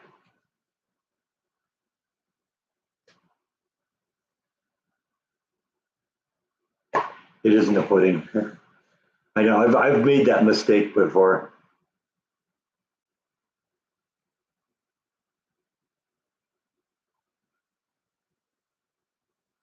There is some whipped cream and the top layer is the lemon Jello and some cream cheese and um, the whipped cream. In fact, I had to let the cream cheese soften a little bit. But we're ready for that too.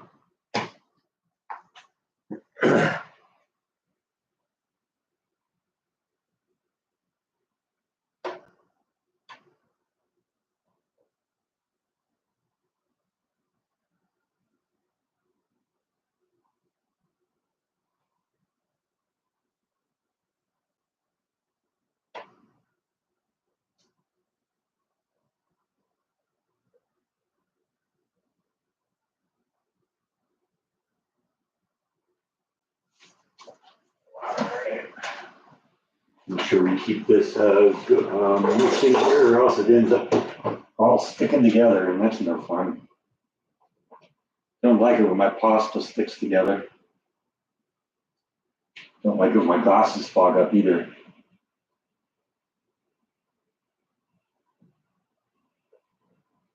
Okay.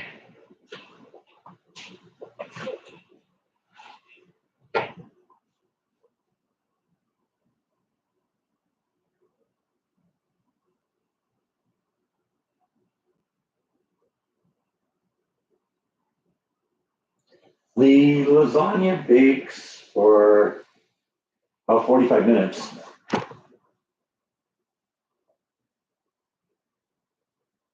Hey, La Caleros, how are you? Merry Christmas.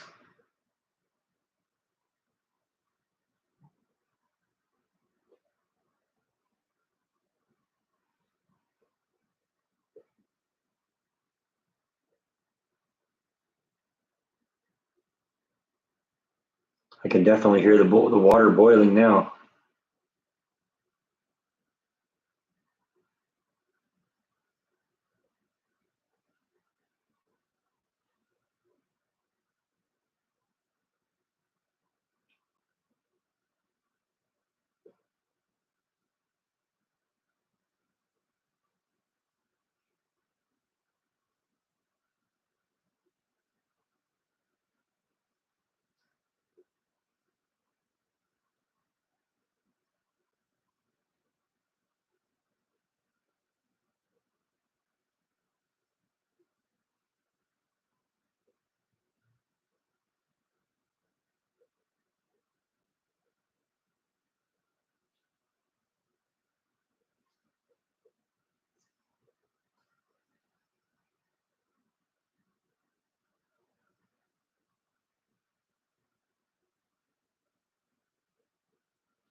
I'm making lasagna and my grandmother's cranberry Jello dessert.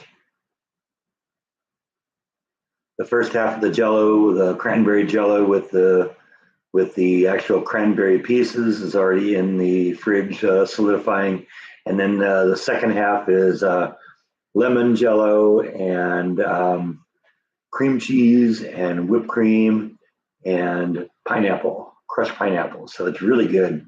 It's really sweet.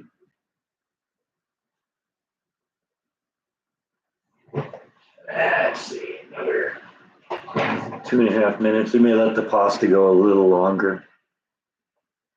Now, Bite's a little confused today because he hears me talking to the computer, but I'm not sitting on the couch. He doesn't know what to make of that. He's been in here a couple times, but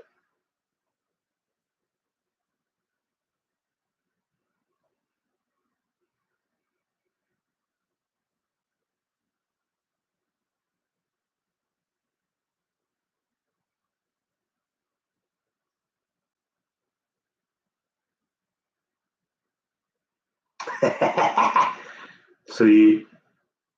I love gag gifts for kids.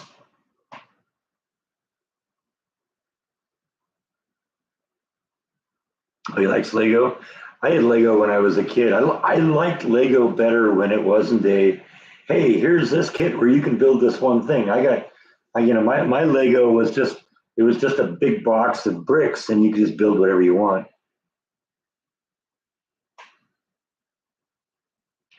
Yeah, Jordan really thoroughly researches his videos.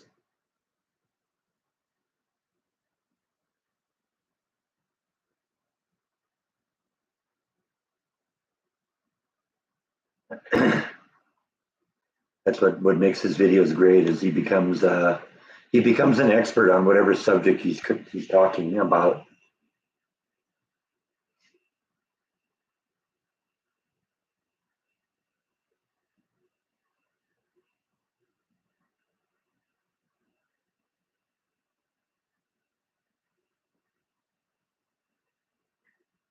He does, and I mean, as somebody that's gone with him on a bunch of vlogs, when he'd have me drive, and while I'm driving, he's like researching,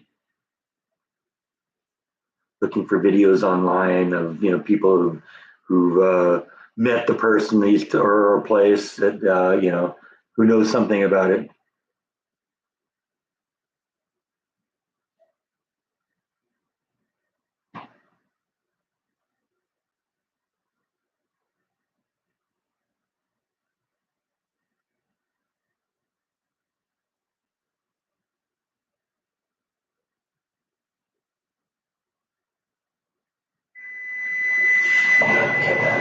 I don't know, let's see how this looks. Does this look done?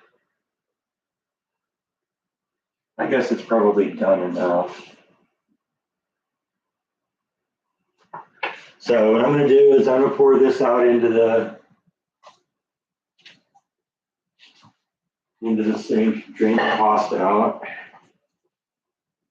And then we're gonna rinse it a little bit because from here on out, it starts getting a little bit more complicated.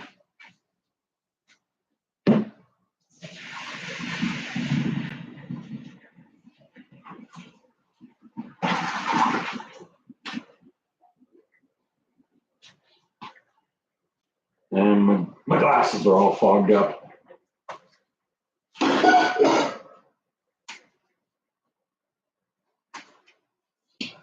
Turn that off. I'm gonna rinse it with some cold water because I'm gonna have to handle it at some point.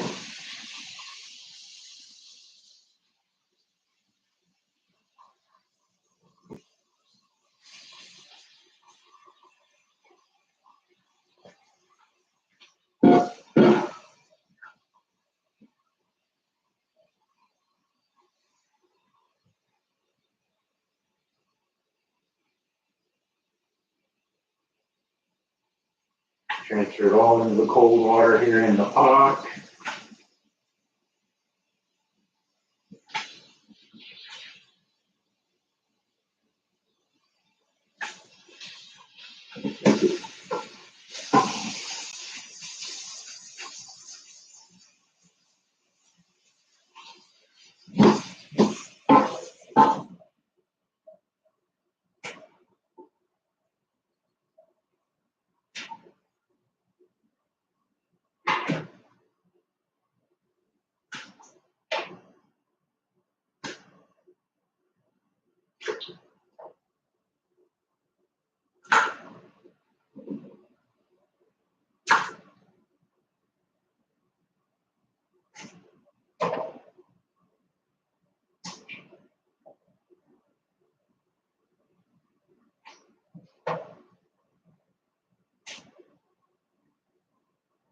Transferring all the lasagna pieces to the water with just some cold water in it.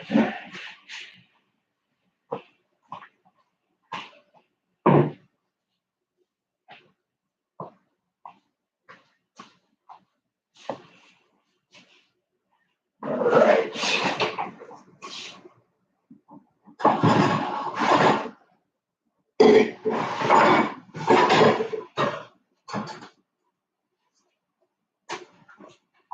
I think I'm going to move this over to another place here so we can assemble this.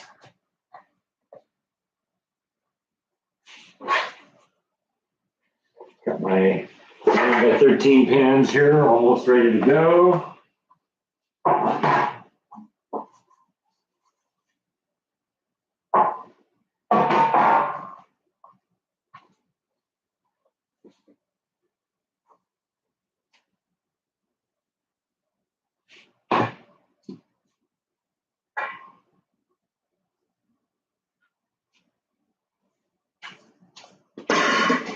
All this prep work here.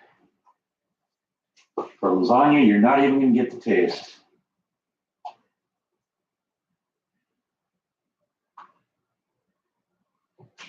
All right, I'm gonna move this over. We're going to transfer over to the kitchen table here.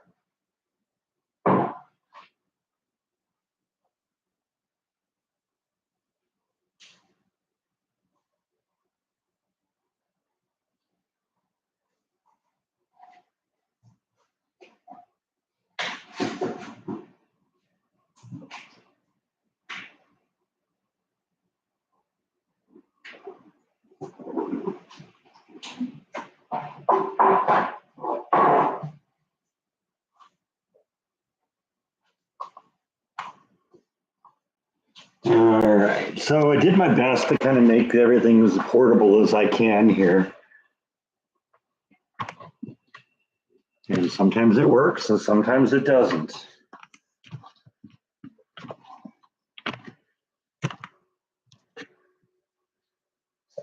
All right.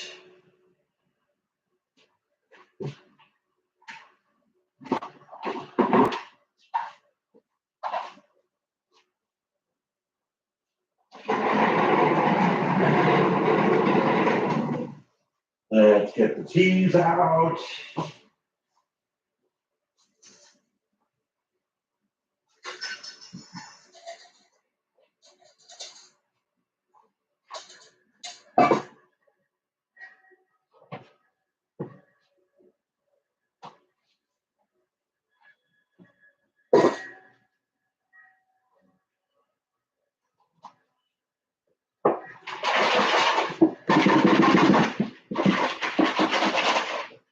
Make sure we're all ready to go here.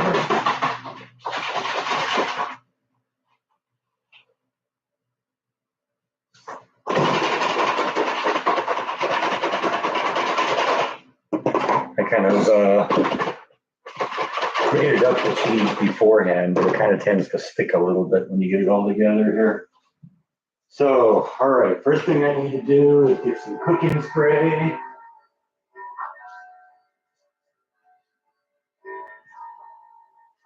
Have enough.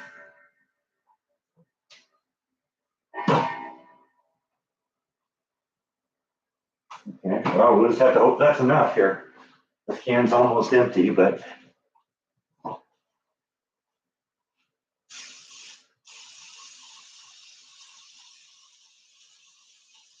think we're going to be all right.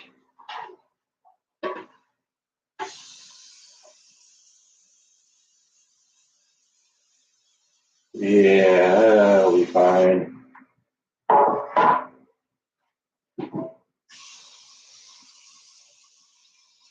Want to make sure I was going to have enough there before I overdid it, because that's all I got right there. That's the end of that. All right, so first thing I'm going to do is we're going to put the, I think it's 375. I think that's the magic number. No, I was wrong. It was 350.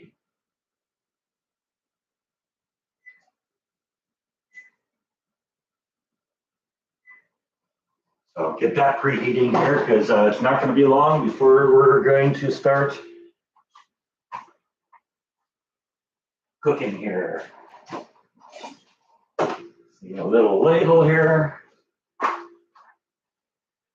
right, first thing I'm going to do,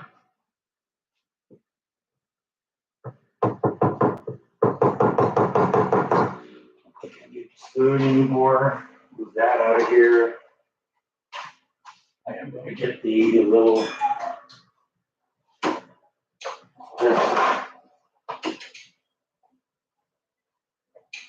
that's my baster. I'm going to use that to kind of spread stuff around. Start off with a little bit of lasagna right in the bottom of the pan. Spread it around just a little bit.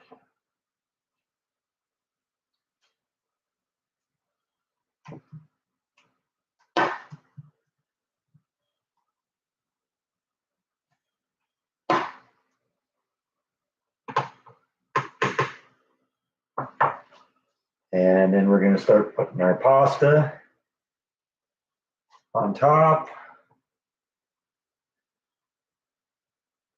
2,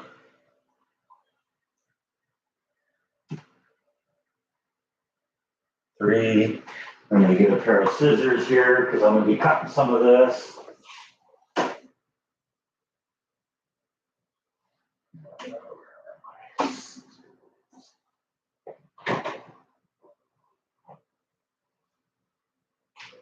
Use these then, I guess.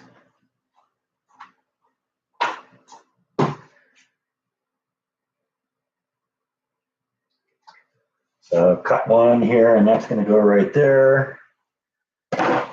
And like I said, the cheese recipe is almost like a math formula here.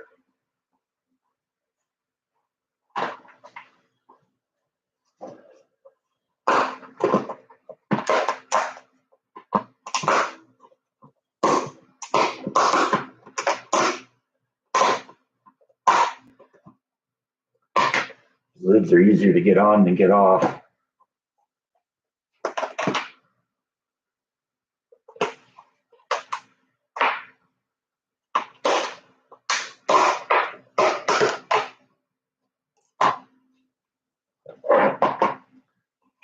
So like I said, I pre-grated this ahead of time. I just got the cheese from the deli, and so I got about a half a pound of Swiss, half a pound of provolone, and half a pound of the Munster. So I'm just going to spread a little bit. And actually, I think what I'm going to do is I'm going to do both of these at the same time because I think it'll go a little quicker. So we're going to put a little bit of the pasta sauce on the bottom of this one also. Mix it around with a baster. Just got to make sure you get it everywhere.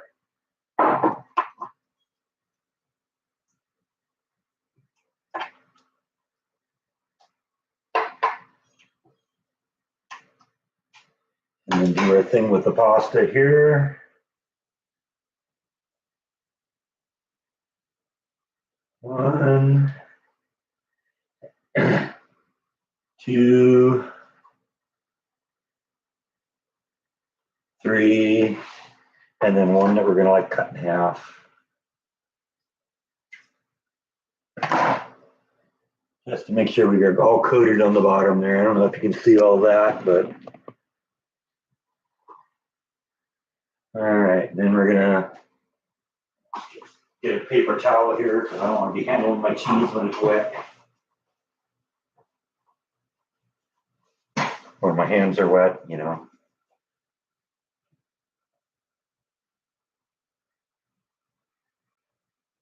Get a little bit more of that in here. And then the Munster.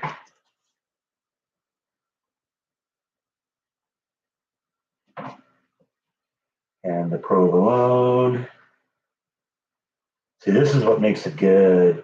There's all these different cheeses, 5 different kinds of cheese in here.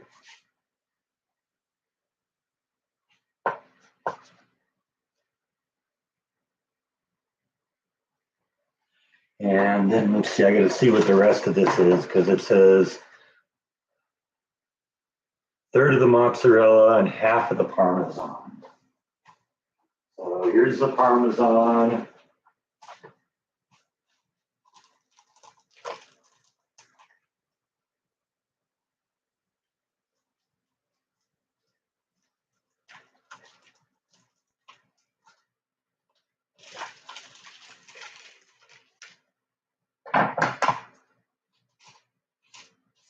And this is fresh Parmesan. This isn't the stuff in a can here.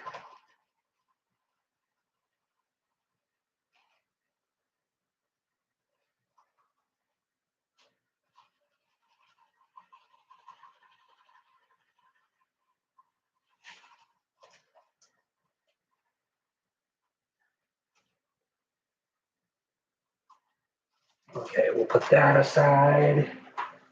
And then mozzarella cheese, lots of mozzarella.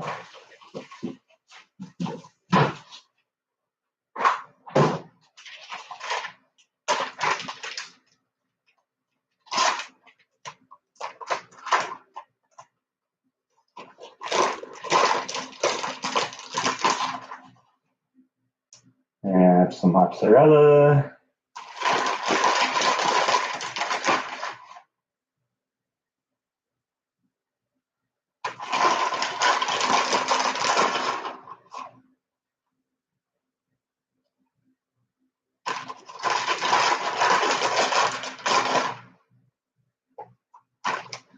All right, then more sauce. Let's shuffle everything around here.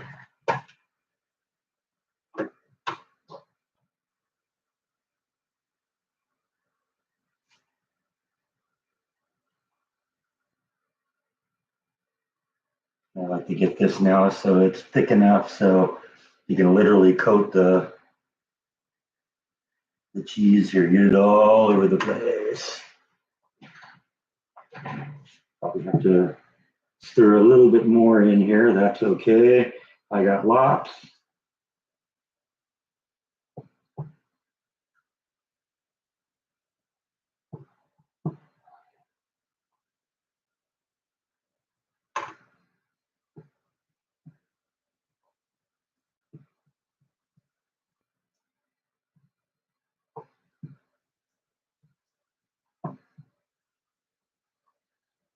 A little bit more, I think.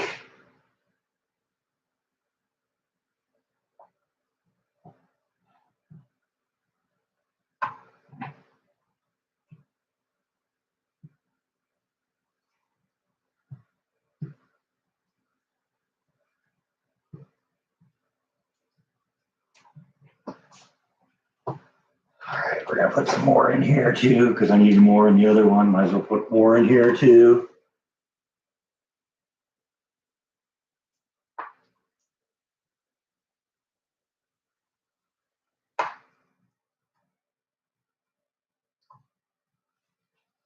A little bit more. Because you gotta have a lot of sauce on lasagna, right? Oh yeah.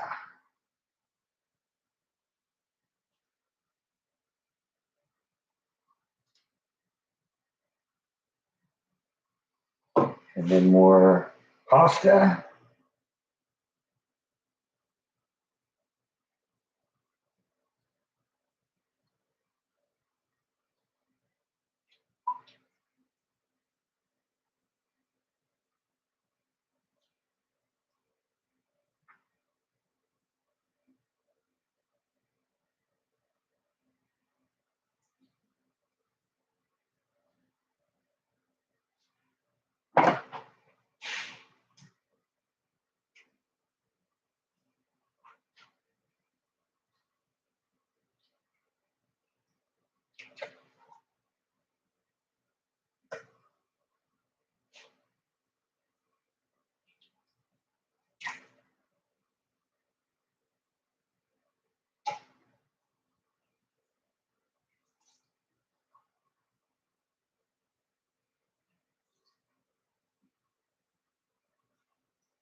All right, looks like the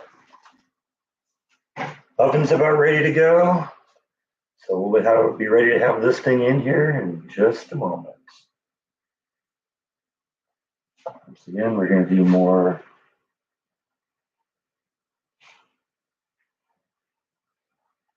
cheese. We're going to basically use up the rest of this cheese now.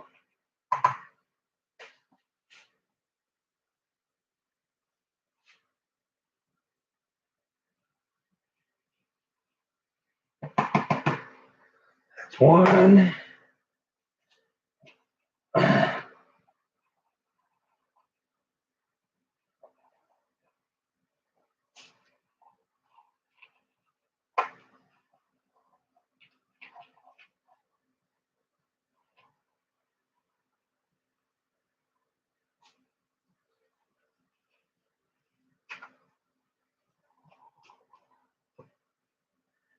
That's two. And of course, the Munster.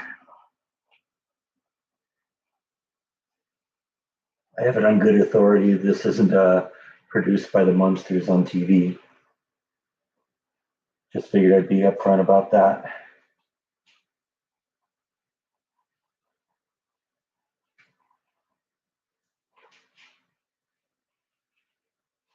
All right.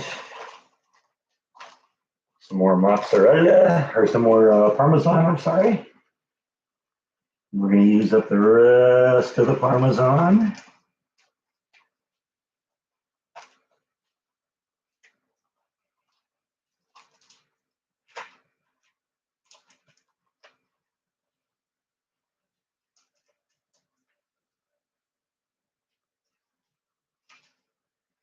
And some more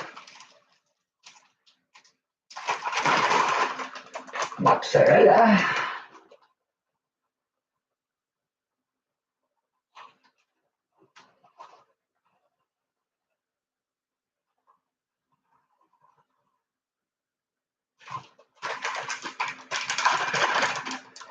And a little bit more.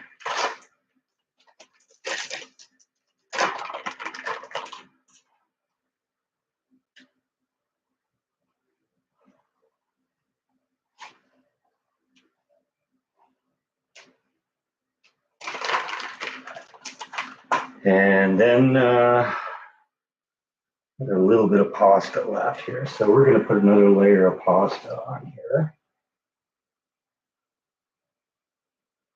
Just because I want to use it all.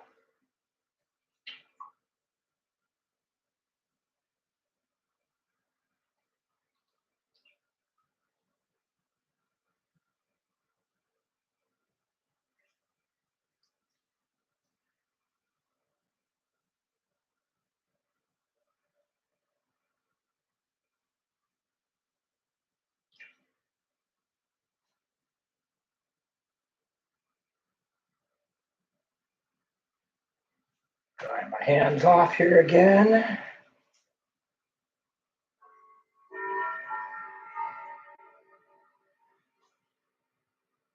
And some more sauce.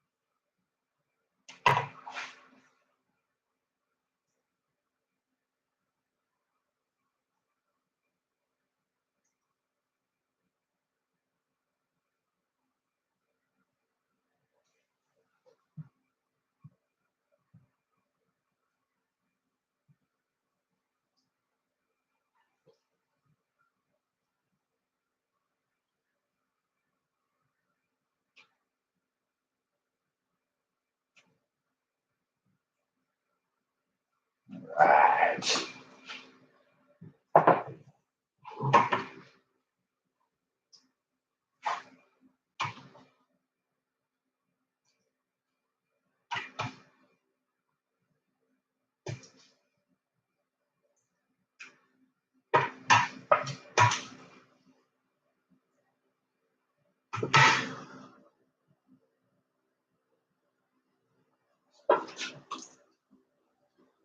Okay.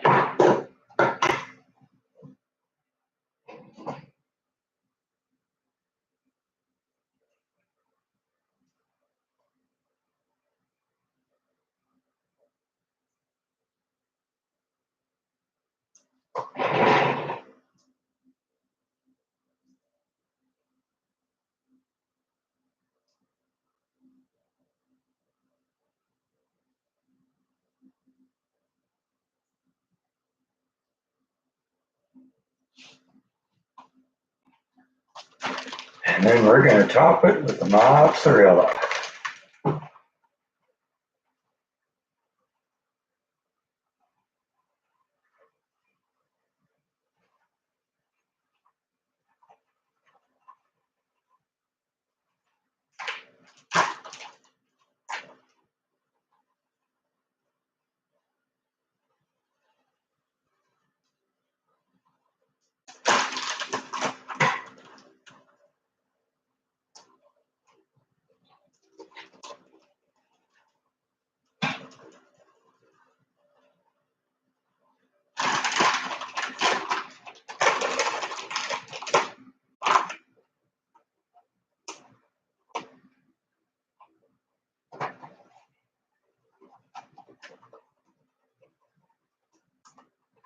All right. All right, let's get rid of all that. I don't need any of this anymore. All my trash.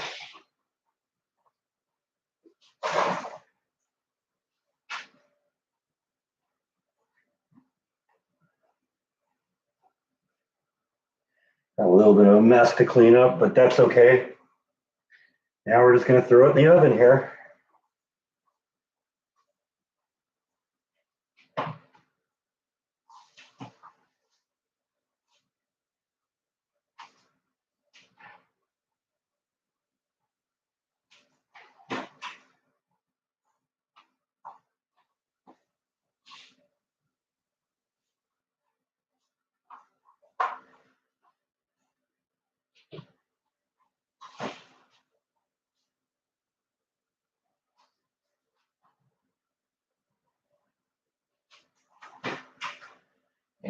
And what is this? Is this 35 or 45 minutes?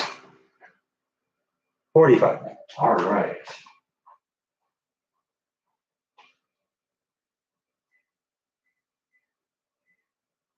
All right. Well, there you go. There's lasagna is now in the oven. So let's go back to just doing regular live stream mode here.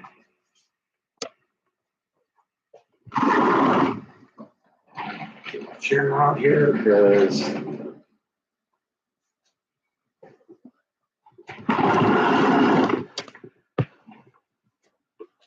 all right, let's see.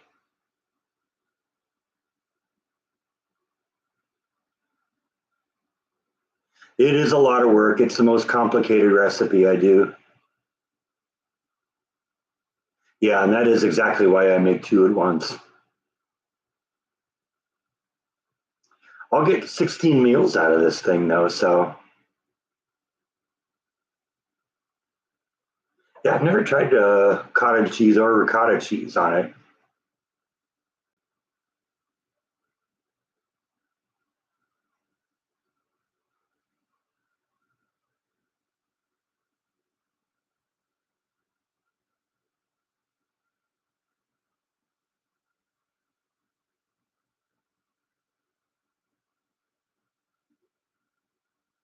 Yeah, I've made this a number of times. There's a foil underneath it to prevent that.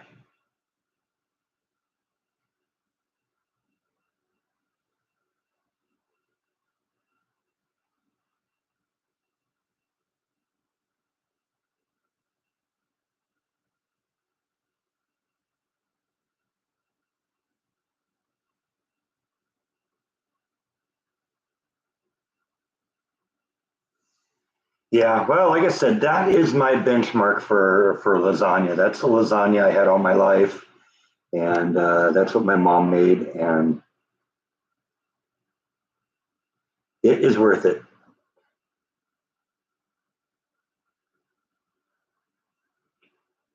Yeah, no more burning yourself, Rhonda. First time it's an accident. Second time it's just you're doing this intentionally.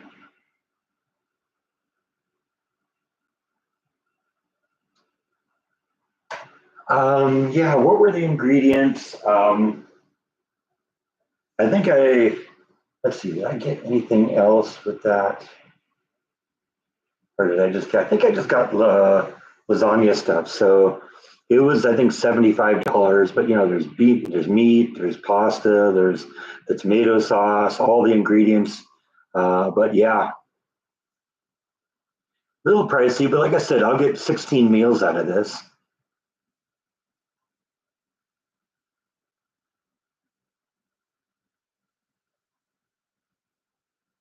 That comes down to what, $4 or $5 a head. Let's see how the Jello looks here if we're ready to move on to the next stage. Almost. It's getting there. But I use some Gatorade in here with my name on it. Don't have any vodka with me today, so I gotta have the Gatorade.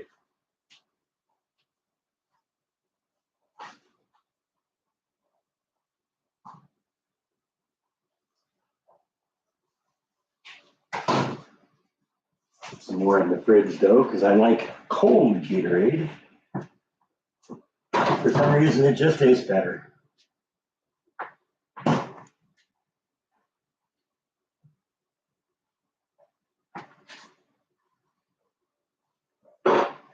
Guess it's a good thing I did a full load of dishes yesterday. I'm gonna have to do another one today. Every big pot and pan and thing I have.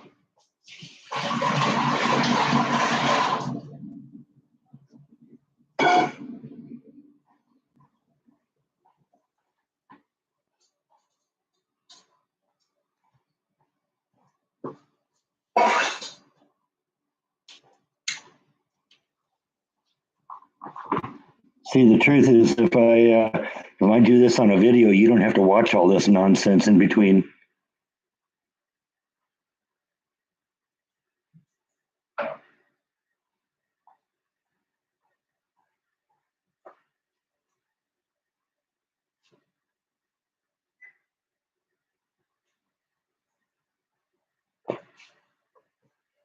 Okay.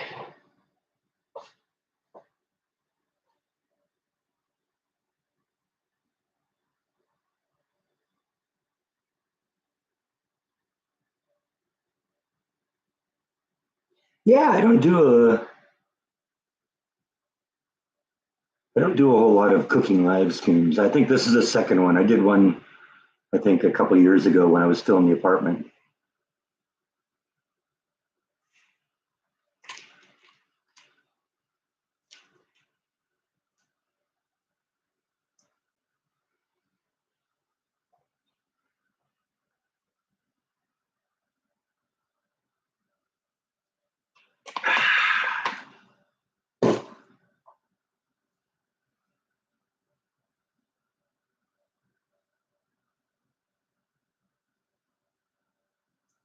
Does it really seem like we've been doing a 2.5 hour live stream right now? Doesn't seem like that to me.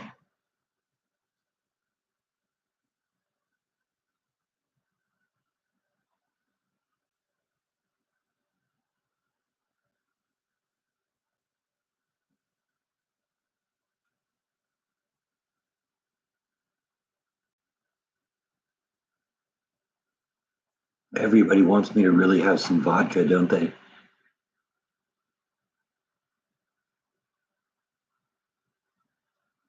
Well, I think it flies when you're busy because then you don't notice the passage of time.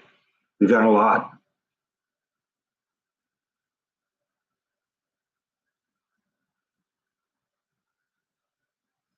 Lasagna's already in the oven. First layer of the Jello is almost good to go.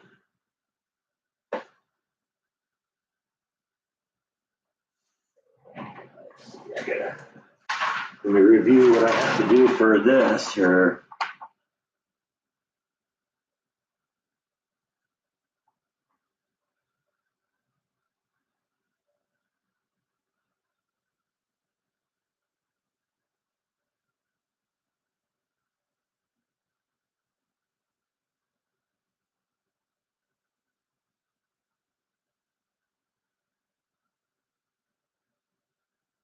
It actually says this should be done.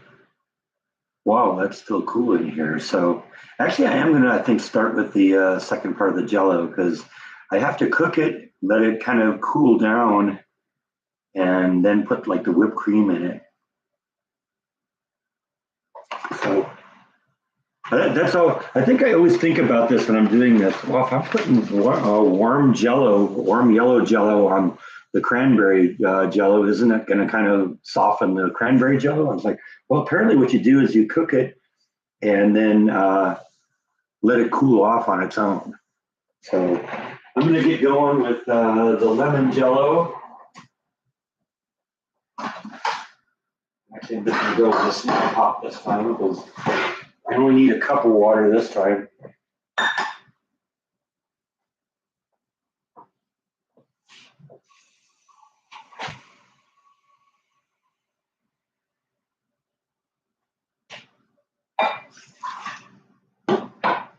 Hopefully this smaller amount of water will boil quicker. That would be nice, right? Took forever with that big thing I used before.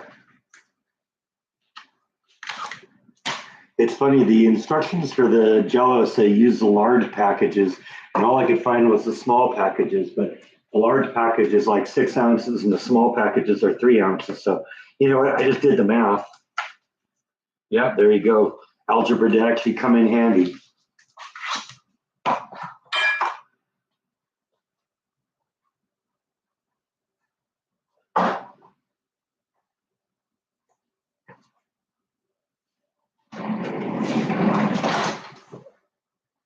The equation is 3x equals 6.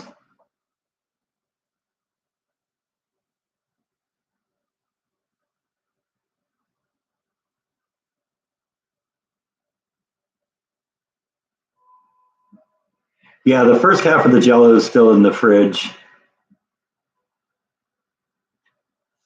We're going to do the rest of it now. So you got to do the cranberry part first.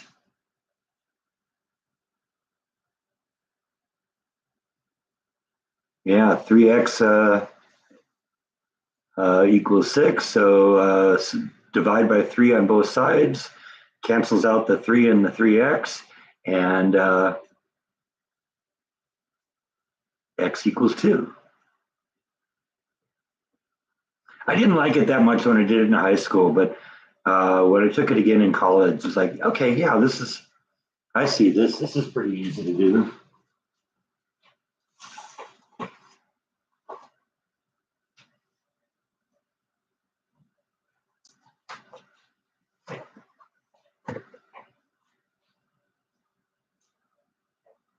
Yeah, my dad worked on he worked in avionics. So he worked at McDonnell Douglas when I was born up until when I was about, I don't know, 13, 14, something like that. And then he went over to Northrop.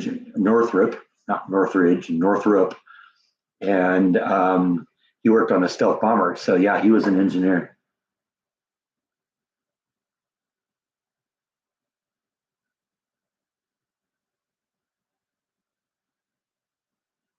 Yeah, I suppose you would in the medical industry.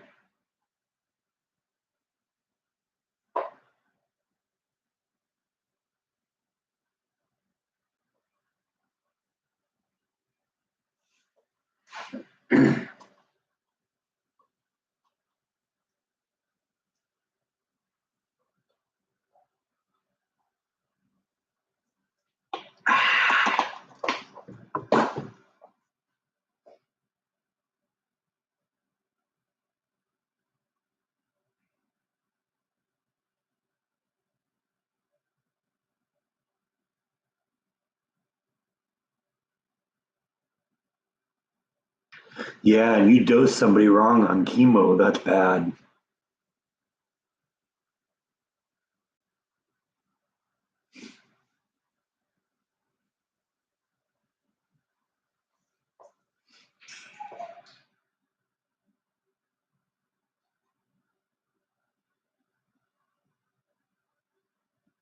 How are we doing here?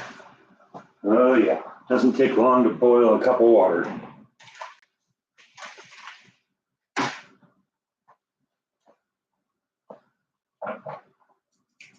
Need the scissors again.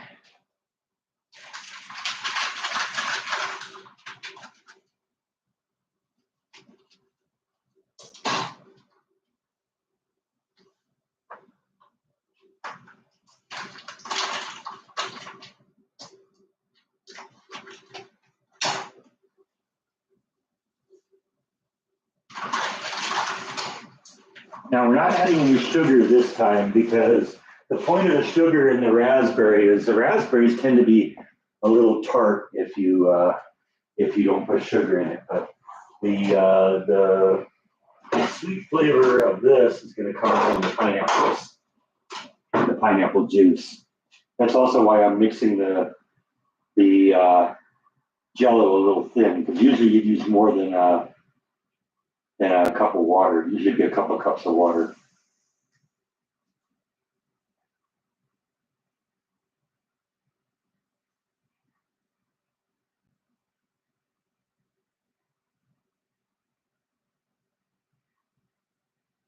Okay, so we're just going to let that cook for a little bit here. And then we're going to move that to another pan. We're going to mix in some of the cream cheese, which will make it thicken up a little bit. And that'll be really good. Yeah, well, that's what the sugar is all about, John, is the sugar in the cranberry part of the dessert, uh, offsets the bitter. So it's actually very, very sweet.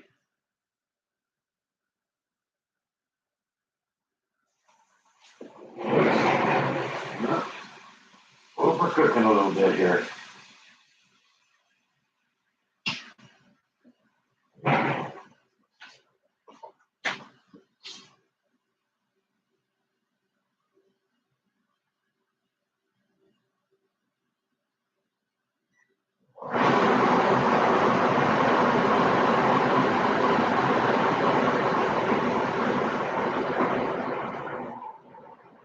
So yeah, I got a little bit of smoke in here. Let's see if we can set off the smoke alarm. My Jello boiled over a little bit,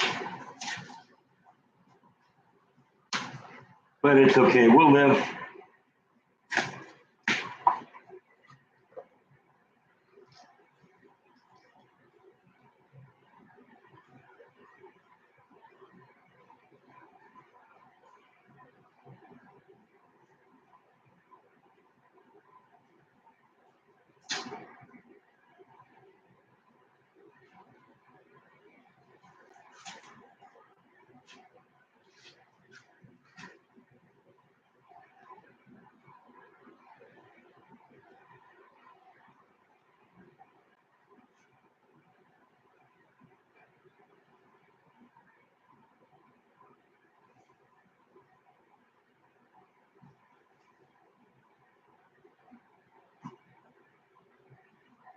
Yeah, well, that happens a little bit, but it's okay. So what I'm doing now is, yeah, I told you we're going to set off the smoke detector.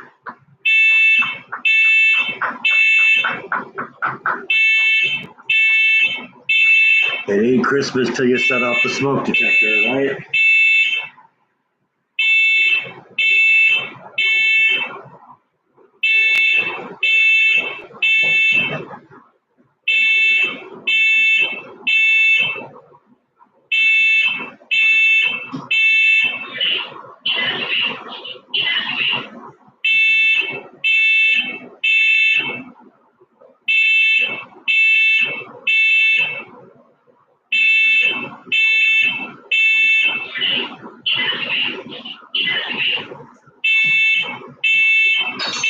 Boy.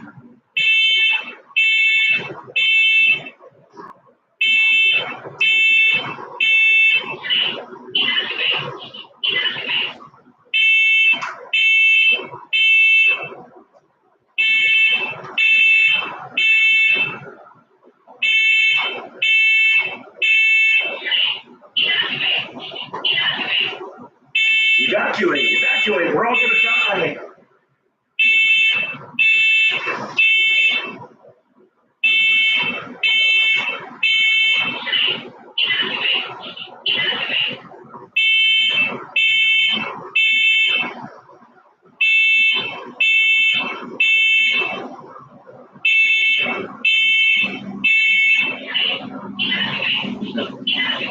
Well, there you go. Woo-hoo! There we go. Sometimes what you got to do is you got to just blow clean air on it, and then it doesn't stops freaking out as much.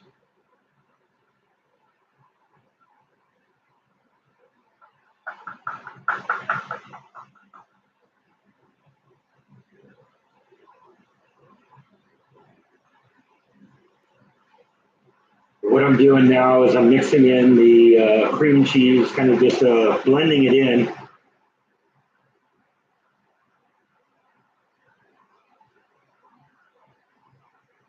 I'm going to put it in a larger bowl here.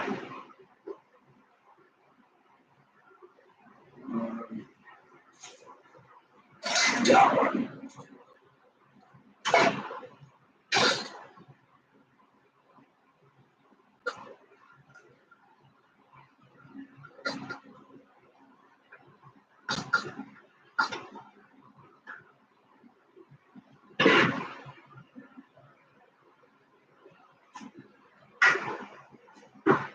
I'm going to use a whisk just to kind of blend it all together here.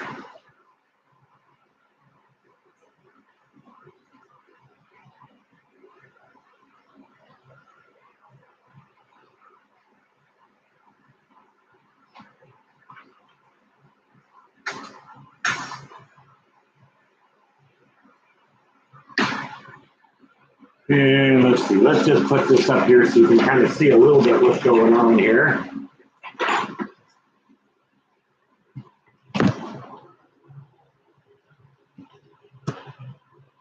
All right, so I got the Jello mixing here. It's all kind of blended together now. And what I'm going to do now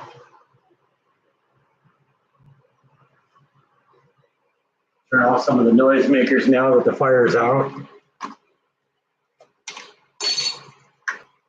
And I got 2 cans of crushed pineapple. And what I'm going to do is I'm going to take them both and I'm going to put them in the Jello mix, liquid and all, because we want because we put a little bit less liquid than we normally would in the Jello. So what's going to happen is the liquid in the pineapple will become part of that. And I'm just going to mix that all together.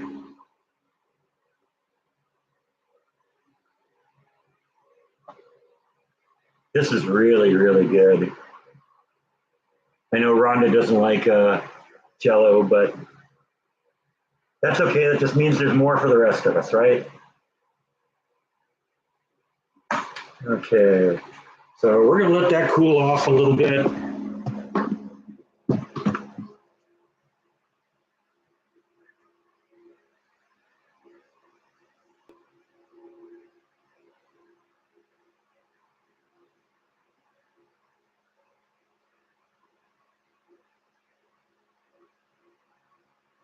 No, these don't have reset buttons. There's a test button, that's it. The only way to make it stop is to remove the smoke, and the way I do that is by turning on the fan and letting that do its thing.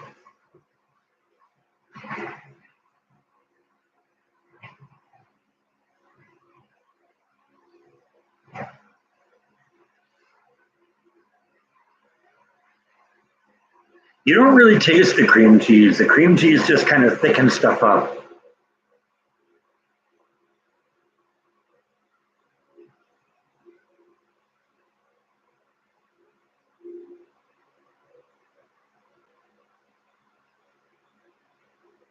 I don't know. I think I did set it first. Yeah, the oven's set. How's it going? Looking pretty good in there. Yeah, I turned the timer on. We're about halfway through right now. I know, you made me think there for a second though, did I?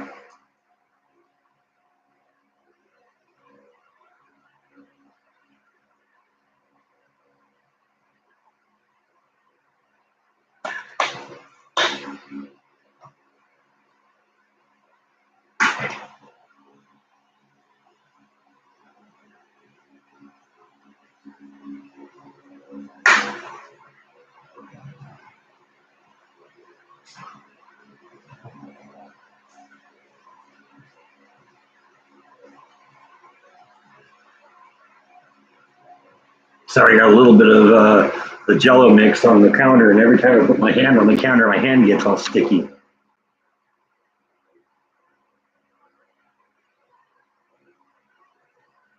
Bite was out here a little bit right at the beginning. I think he got a little confused by me talking to the computer, but not being in the living room where I normally am. So he came out a little bit and was on camera just a bit, but he's back in his room now.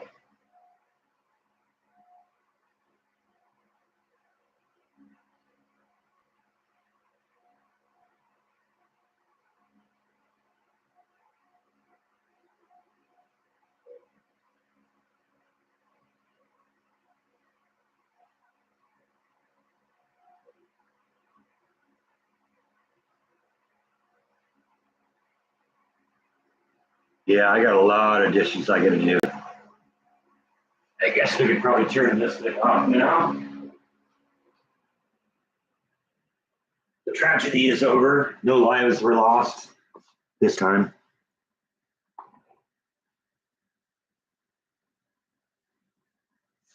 I don't know. There's 100 or 1,055 of them you can watch. I don't have any other in the can yet. I might shoot one today. I really want to get to the point where I'm doing like 2 a week, and I've been slacking a little bit the last couple of weeks.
Okay, it's cooling down nice.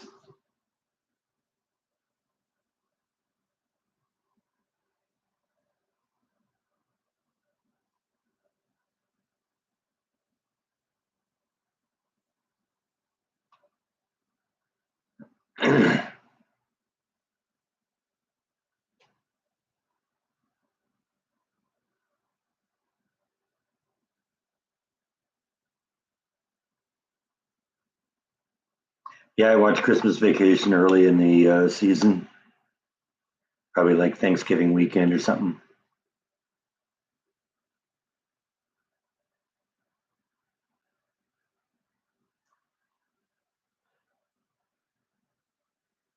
And of course, Jordan's movie, you got to watch that, right?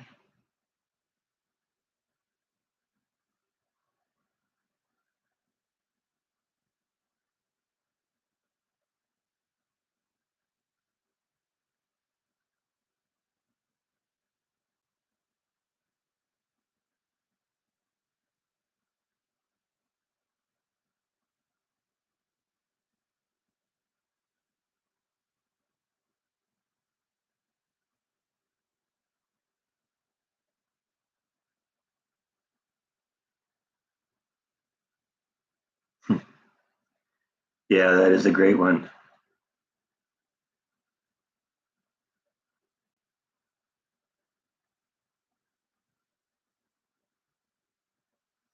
Well, I'm glad you stopped in, Mark. Well, we're going to go on for a while. We'll at least get the lasagna out and maybe get the second layer on the Jello and in the fridge. We probably won't get that finished or do any kind of a taste test. But we're what? We're about 16 minutes on the lasagna now. It's looking pretty good. No drips yet. That's good. I may let it go a little bit longer too. Sometimes you want to get to the point where the sauce starts boiling a little. That's when it's really good, when it starts bubbling up through the layers.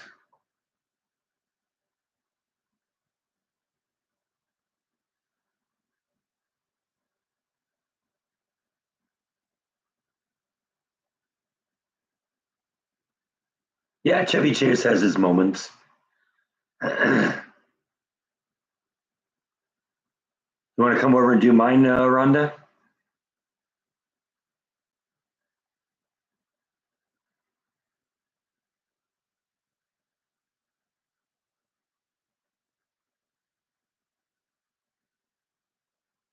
All right, Rhonda's on the way.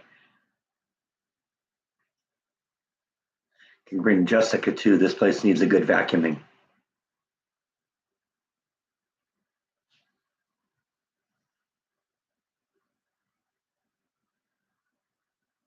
Yeah, and John Guest is the other one. That was the guy who played Squeaky on Laverne and Shirley. He was also in Spinal Tap and a few other things.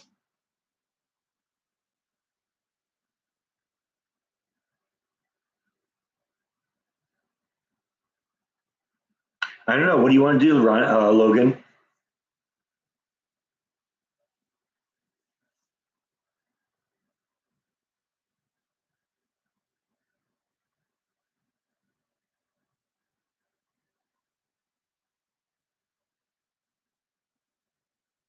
I'm not sure if it's Christopher or his brother. I thought it was Christopher. Maybe I'm wrong.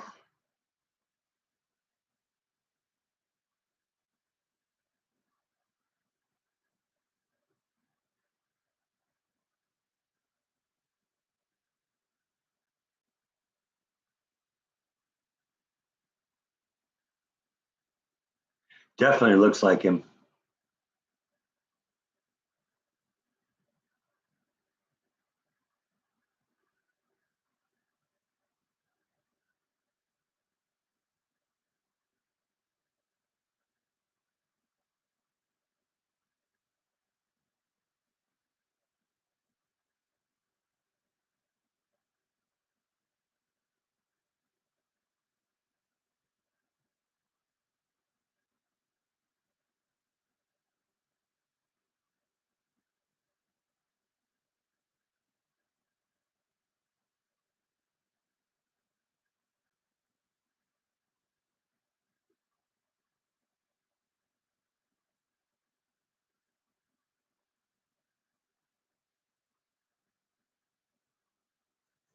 I think I only saw Trading Places once.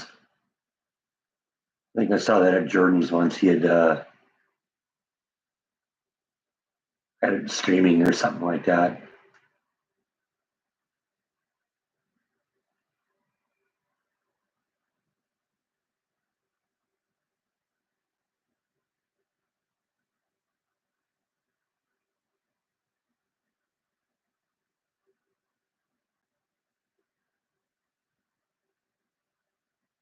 Yeah, Scrooge is one of the movies I watch every year.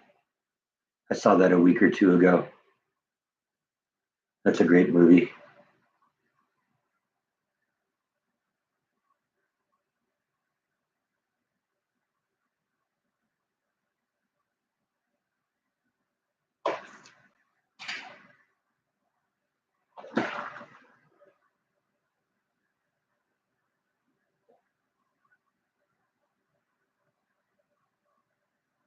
All right, let's see what the Jello in here looks like.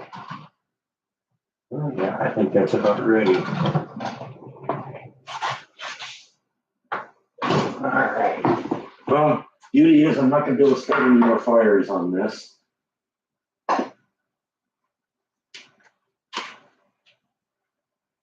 So what I'm going to do is I'm just going to pour this in.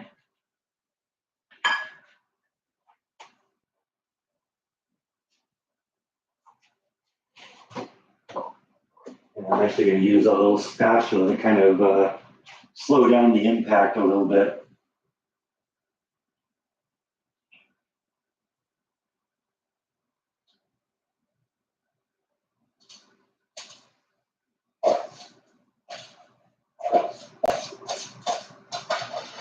All right.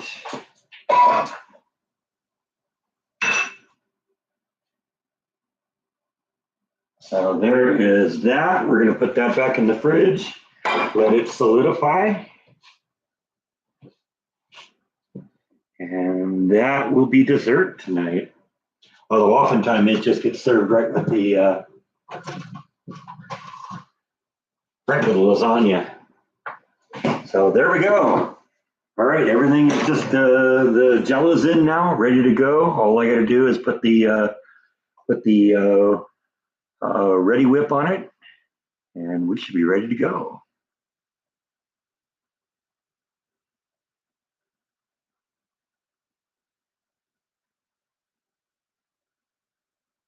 Okay, so it isn't Christopher. Okay, there you go.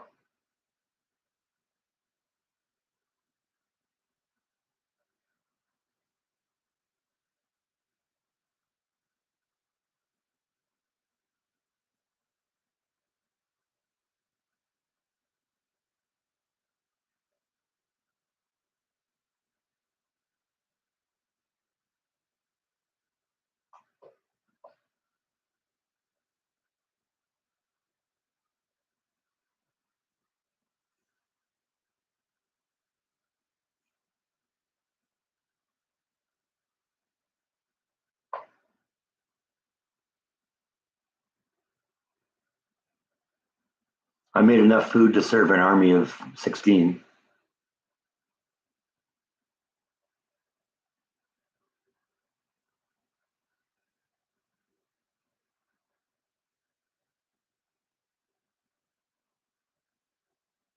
It's funny how a lot of actors do that. Because I went to Denver Pyle, Uncle Jesse from Dukes of Hazzard's grave, and yeah, there's not a marker there either.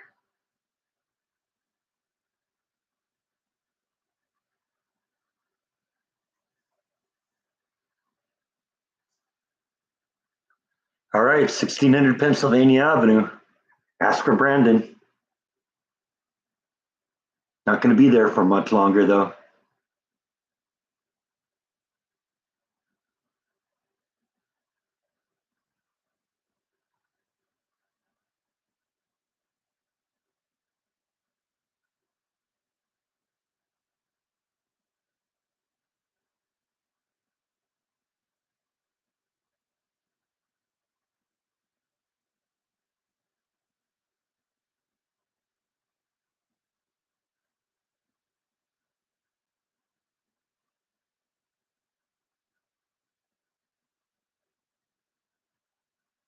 See how we're doing with our lasagna here.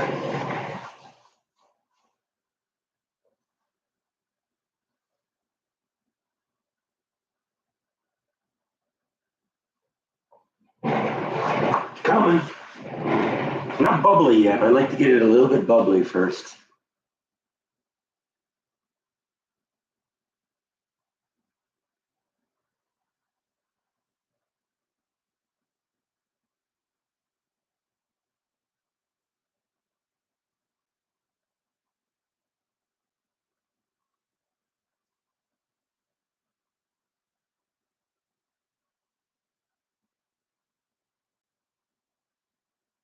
Yeah, George C. Scott's been in a lot of stuff.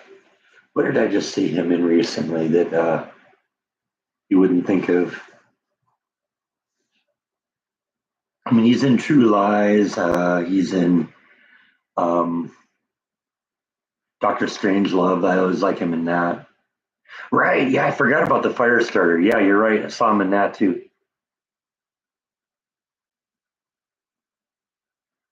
They made Scrooged. I think that was probably in the 90s with Bill Murray.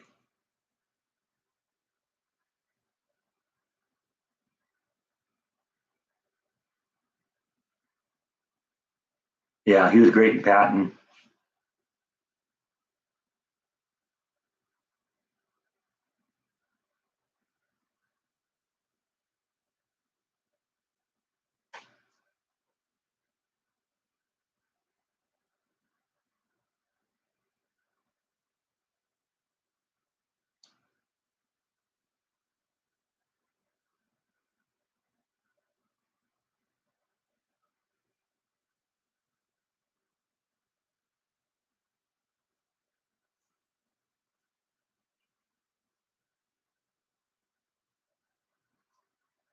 Patton's a classic.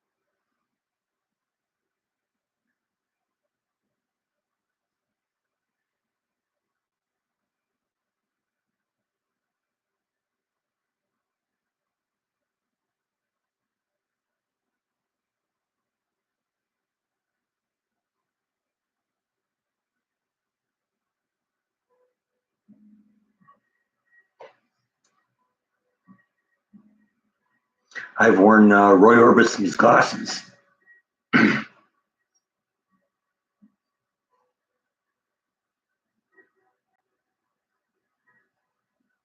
It's 2 o'clock and we're still live streaming. Amazing, huh?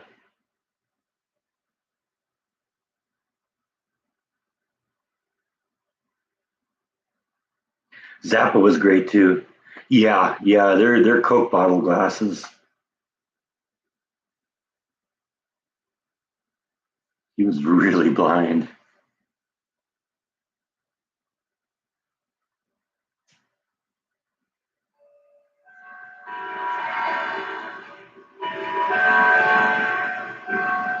You remember when Jordan did the Roy Orbison Museum in Wink, Texas, when I was driving here for the first time?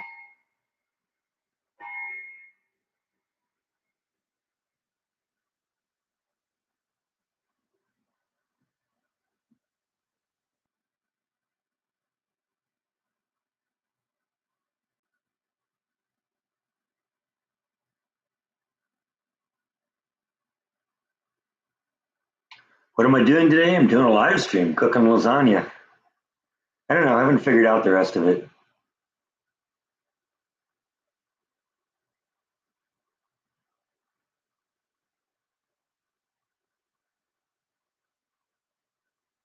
Yeah, Jordan can take topics that people have never even heard about and make them interesting.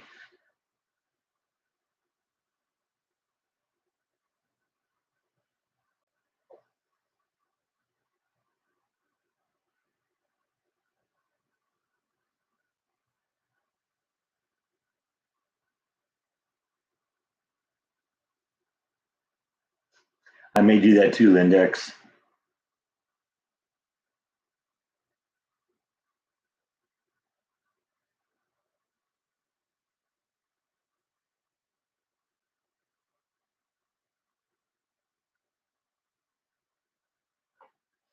I don't know. Lasagna will be out in just a couple minutes. Although I may let it go a little longer. I kind of like it. Well, it's starting to bubble now a little bit. Top one, two. Don't see the top one bubbling, but the bottom one is. So I don't know. They say, yeah, I know. 3 hour live stream. Still going strong. Now we're coming to the end at this point. So, I'm going to pull the lasagna out. The Jello is in, ready to go. Not going to sit and wait for Jello to solidify. That's like watching paint dry.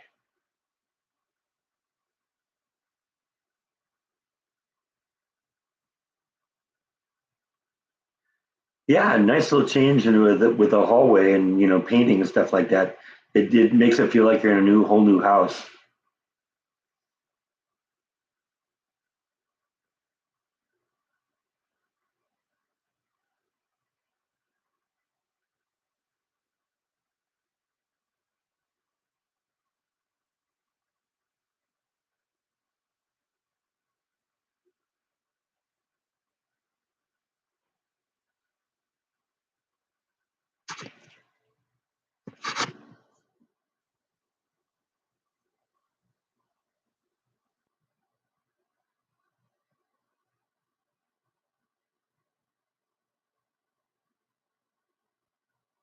All right, having dinner party at my house, huh?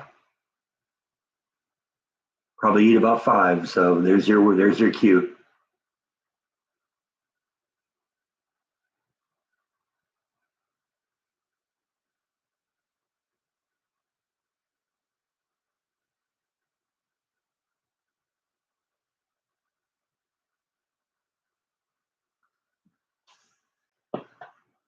Yeah, you can get here in 3 hours, right? I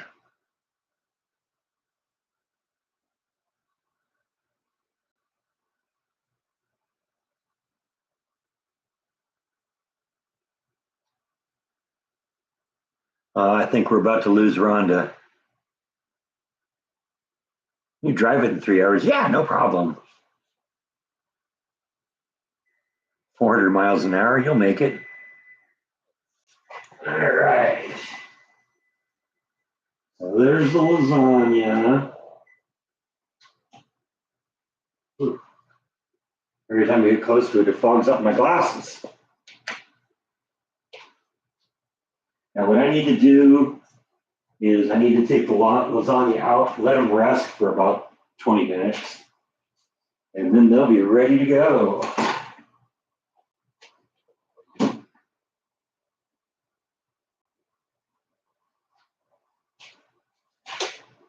Don't want to duplicate Rhonda here and burn myself, so we're going to be very careful. There's one.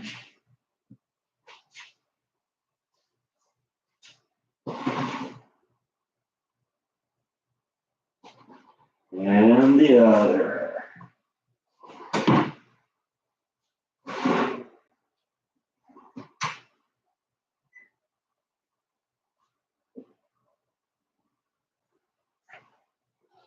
So let's go mobile here and look at our creation here. So that's my two lasagnas. Those are ready to go. Like I said, we're going to let them rest for 20 or 30 minutes. And then what I'll do is I'll put one of them in the freezer and I'll feed on the other one for the next week or so. So yeah, there you go. Two lasagnas and gelatin dessert ready to go here, or will be ready to go pretty quick here. So there you go. Put myself back in, put my eyeballs back on.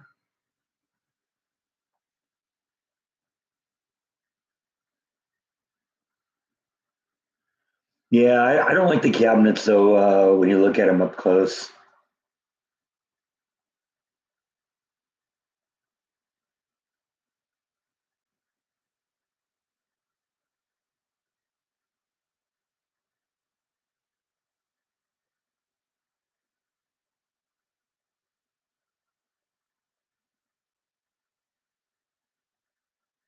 Yeah, I think dinner is pretty much ready.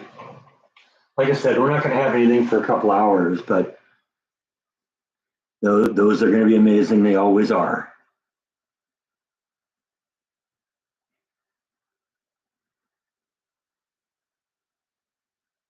Yeah, well, now what I got to do is I got every pot in the house needs to be washed. Yeah, there's mozzarella cheese in the middle and on top.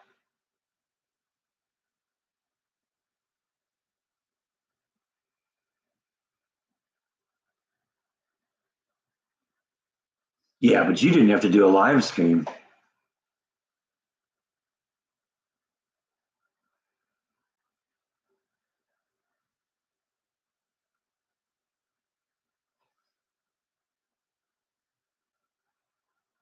Unless there's something a little weird going on with the dishwasher, or else I would have thrown it in.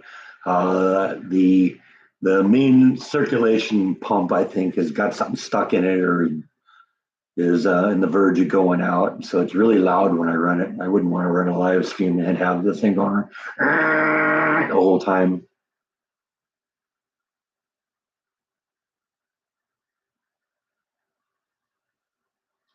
I'll turn that into a vlog at some point. I'm sure just something stuck in the impeller.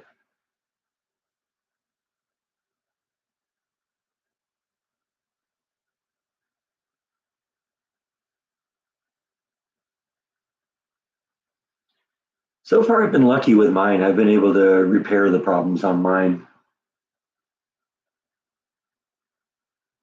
Yeah, all my pots and pans can and will go in the dishwasher. Twice already, actually.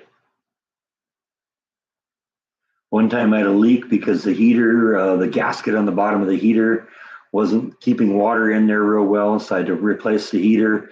Another time, it wasn't pumping water out, and I had to take it apart and found out a piece of glass got stuck in the impeller. So, yeah, just we'll pull it out at some point, take a look at it, see where we are.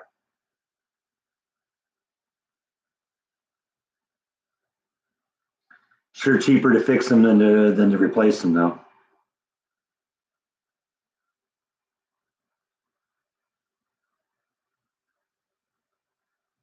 Well, having somebody repair it is going to be high, but I did it myself, so all it was the all it was just the cost of the part. Oh, you just got a countertop dishwasher? Okay. Yeah, I think they're Farberware. I think that's what they are. Yeah,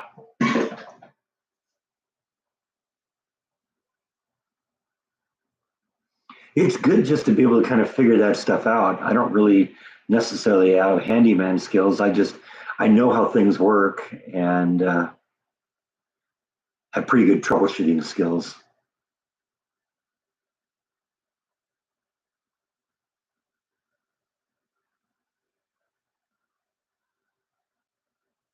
No, my mom didn't really teach me a lot in terms of cooking. I cooked a little bit, but um, I took a couple of cooking classes in junior high and kind of enjoyed that and just kind of went from there. I'm self taught most everything else. I can read instructions.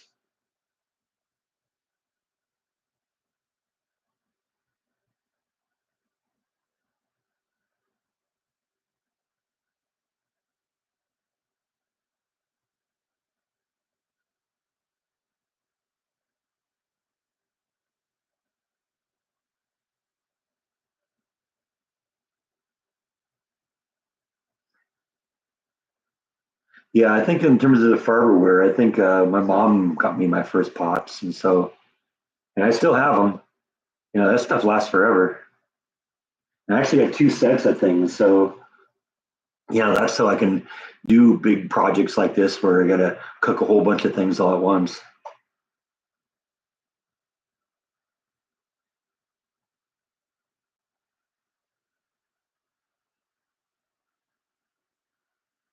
Yeah, when I put the grass catcher on my lawnmower, I had to actually go to YouTube to figure out how to do it. The instructions that came with it just were not very clear.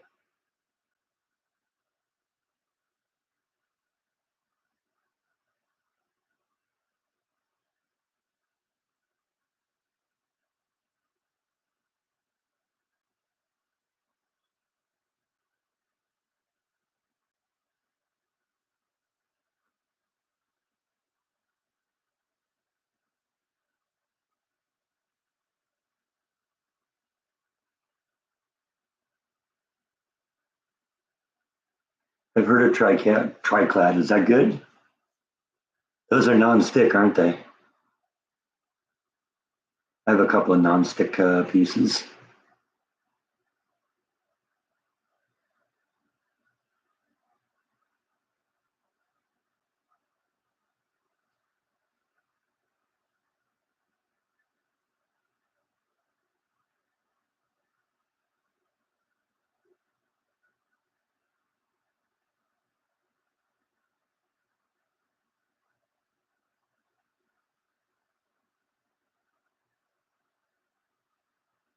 I've heard people talk about you got to be careful with non-stick pans if you have birds.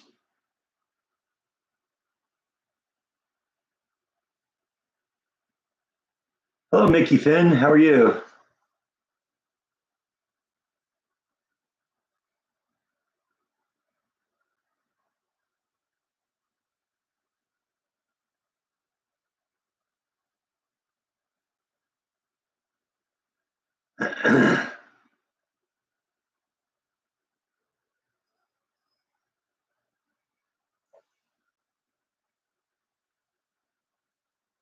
Got the window open here. Heard something moving.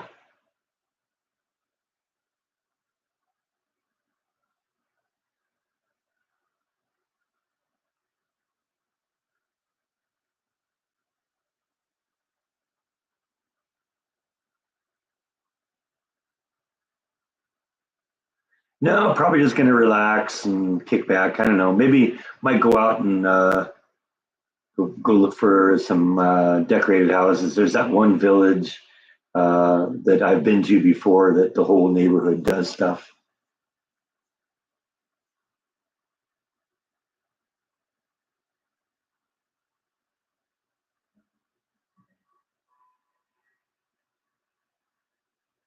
Anyway, I think we're done for this one. We've gone a little over 3 hours. Got my Christmas dinner ready to go. And I think we're just going to go take it easy now for the rest of the day and enjoy the rest of my Christmas. So, hope you all enjoyed this. Check out, give it a chance if you want to make the recipe. The recipe is on online. It's on. You can go look for the Cranberry Jell-O by searching on my blog for that. You can also find Mom's Lasagna for the lasagna recipe, and that's all we got. So thanks everyone for watching. Merry Christmas. I'll see you next time. Goodbye.